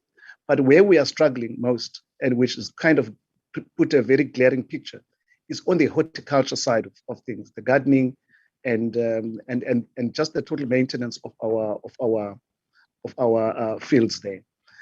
We had companies that were employed under the 500 regime of quotations, which will come for a month or two, and that is not kind of sustainable. But we hope to reverse that and do the rehabilitation of the fields and rehabilitation of the gardens there and of the grass.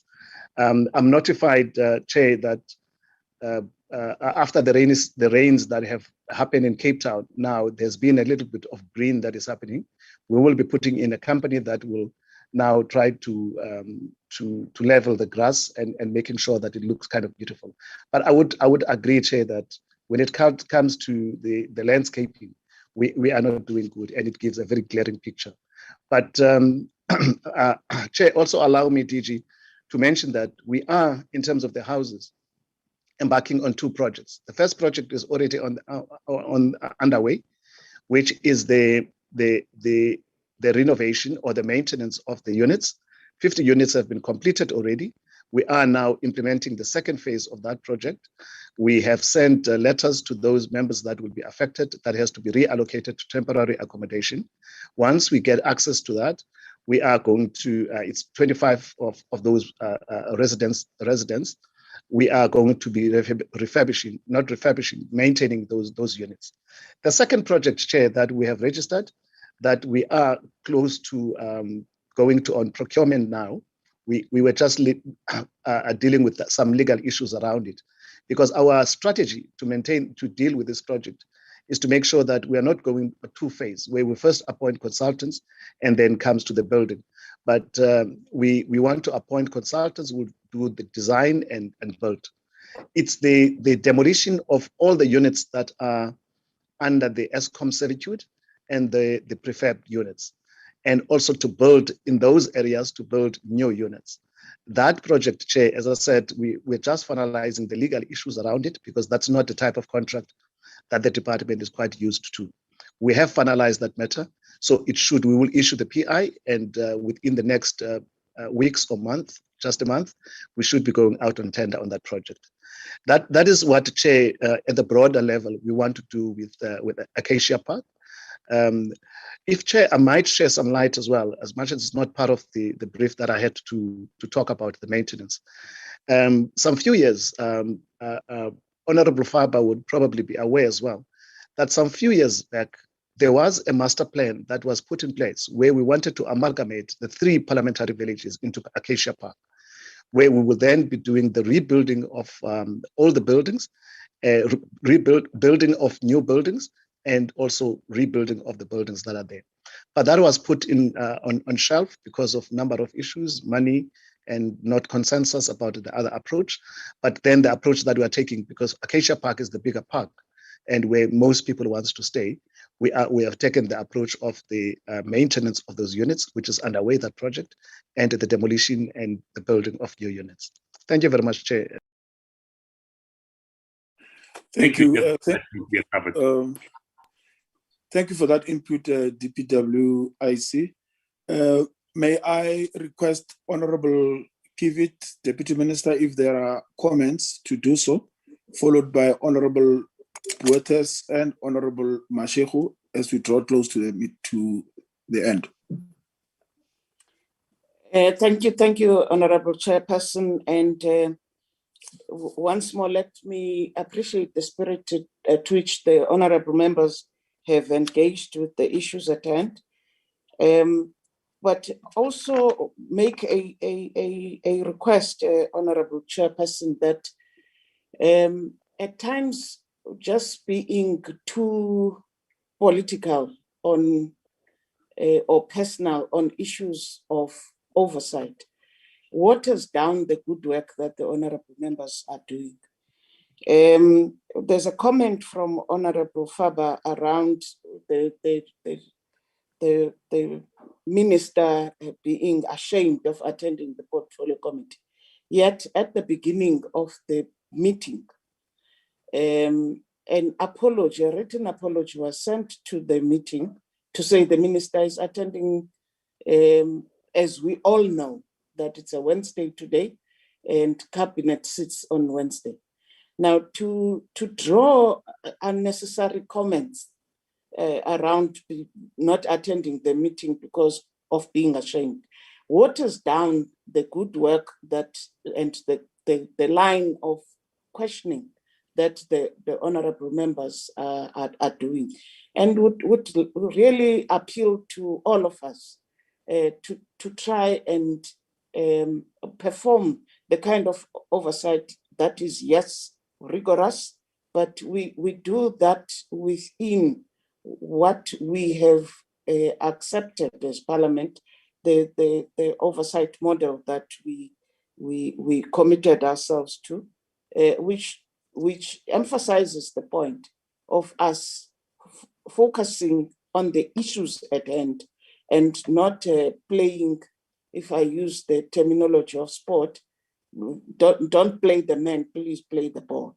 I just want to make that appeal, but also to indicate that in as much as our department has always been seen as this department that is not up to scratch in terms of the mandate of the department.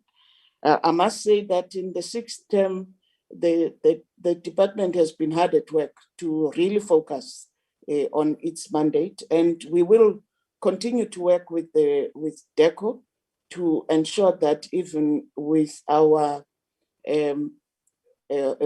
properties abroad, we make sure that we make the kind of decisions that are intended to put our country at a pedestal that is higher, but also to ensure that our decisions make sound business sense in terms of the investments that we've alluded to, especially in the current financial environment. Mine is to thank the members of the committee and yourself, Chair, for affording us the opportunity to explain the matters. Thank you very much. Thank you, Honorable Kivit. Honorable Buertes.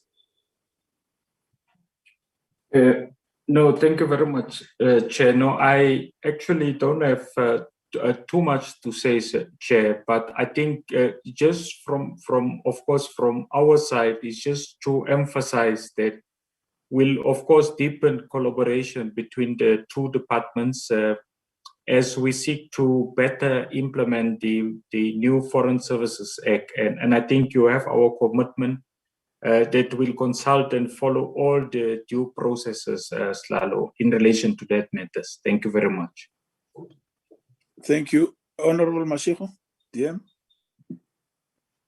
Thank you very much, Chairperson. We really appreciate this meeting and also reassure the committee that we are really going to implement the GIAMA as it stands, and also in terms of the gazette that has been, the regulation that has been gazetted for GIAMA. in terms of establishing this unit that will deal with our asset management and especially the properties abroad. So we really very much grateful that Public Works is on our side and is going to help us to establish that unit. And thank you very much for the good meeting, Chairperson. Thank you, honorable members, and thank you to both departments. May I remind you, honorable members, that DIRCO PC has a meeting at 6 p.m. tonight, and also remind the department that in relation to the first matter on suspensions, we do expect that some comment be made in that meeting. The departments will take into considerations the matters that have been raised in this meeting, and in our next meeting or in your responses, please cover all issues that have been raised by members and any innovations that we may come with based on law, the constitution, and etc. In implementing the strategies that we have presented here. Members, that brings to an end our meeting. Mr. Sigwala, is there anything on the agenda that were not covered? Nothing. Everything has been done, Chair. Okay. This brings this meeting to an end. The meeting is adjourned. Thank you, ma'am.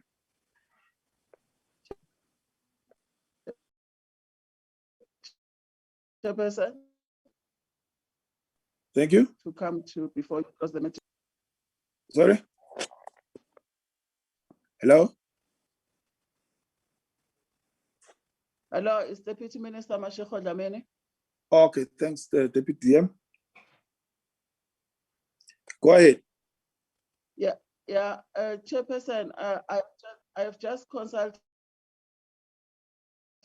now about the issue that briefed the committee this evening. I've been advised that I think the better way is really for the minister and the acting DG to write a formal report, because this is a legal matter. It doesn't need really just a comment. It really needs to report back to the committee on the progress of those issues. So I just want to appeal that it will be impossible for us without the minister and the acting DG to really brief the committee about the progress report on the officials that are suspended. Thank you. Okay, may I suggest that we put it on record in our next meeting then, and that will close the matter. Having said that, may we please adjourn the meeting?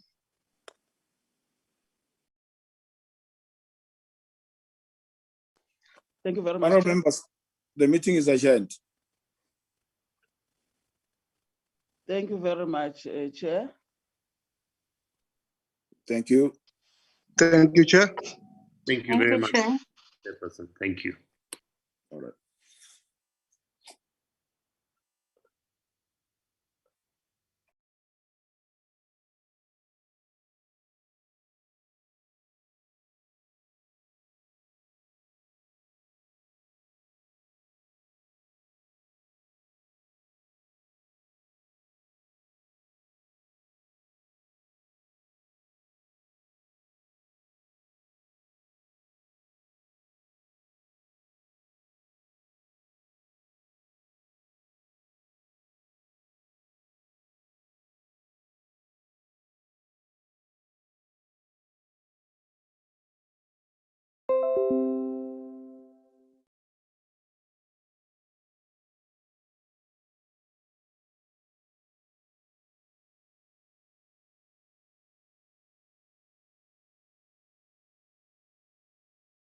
Record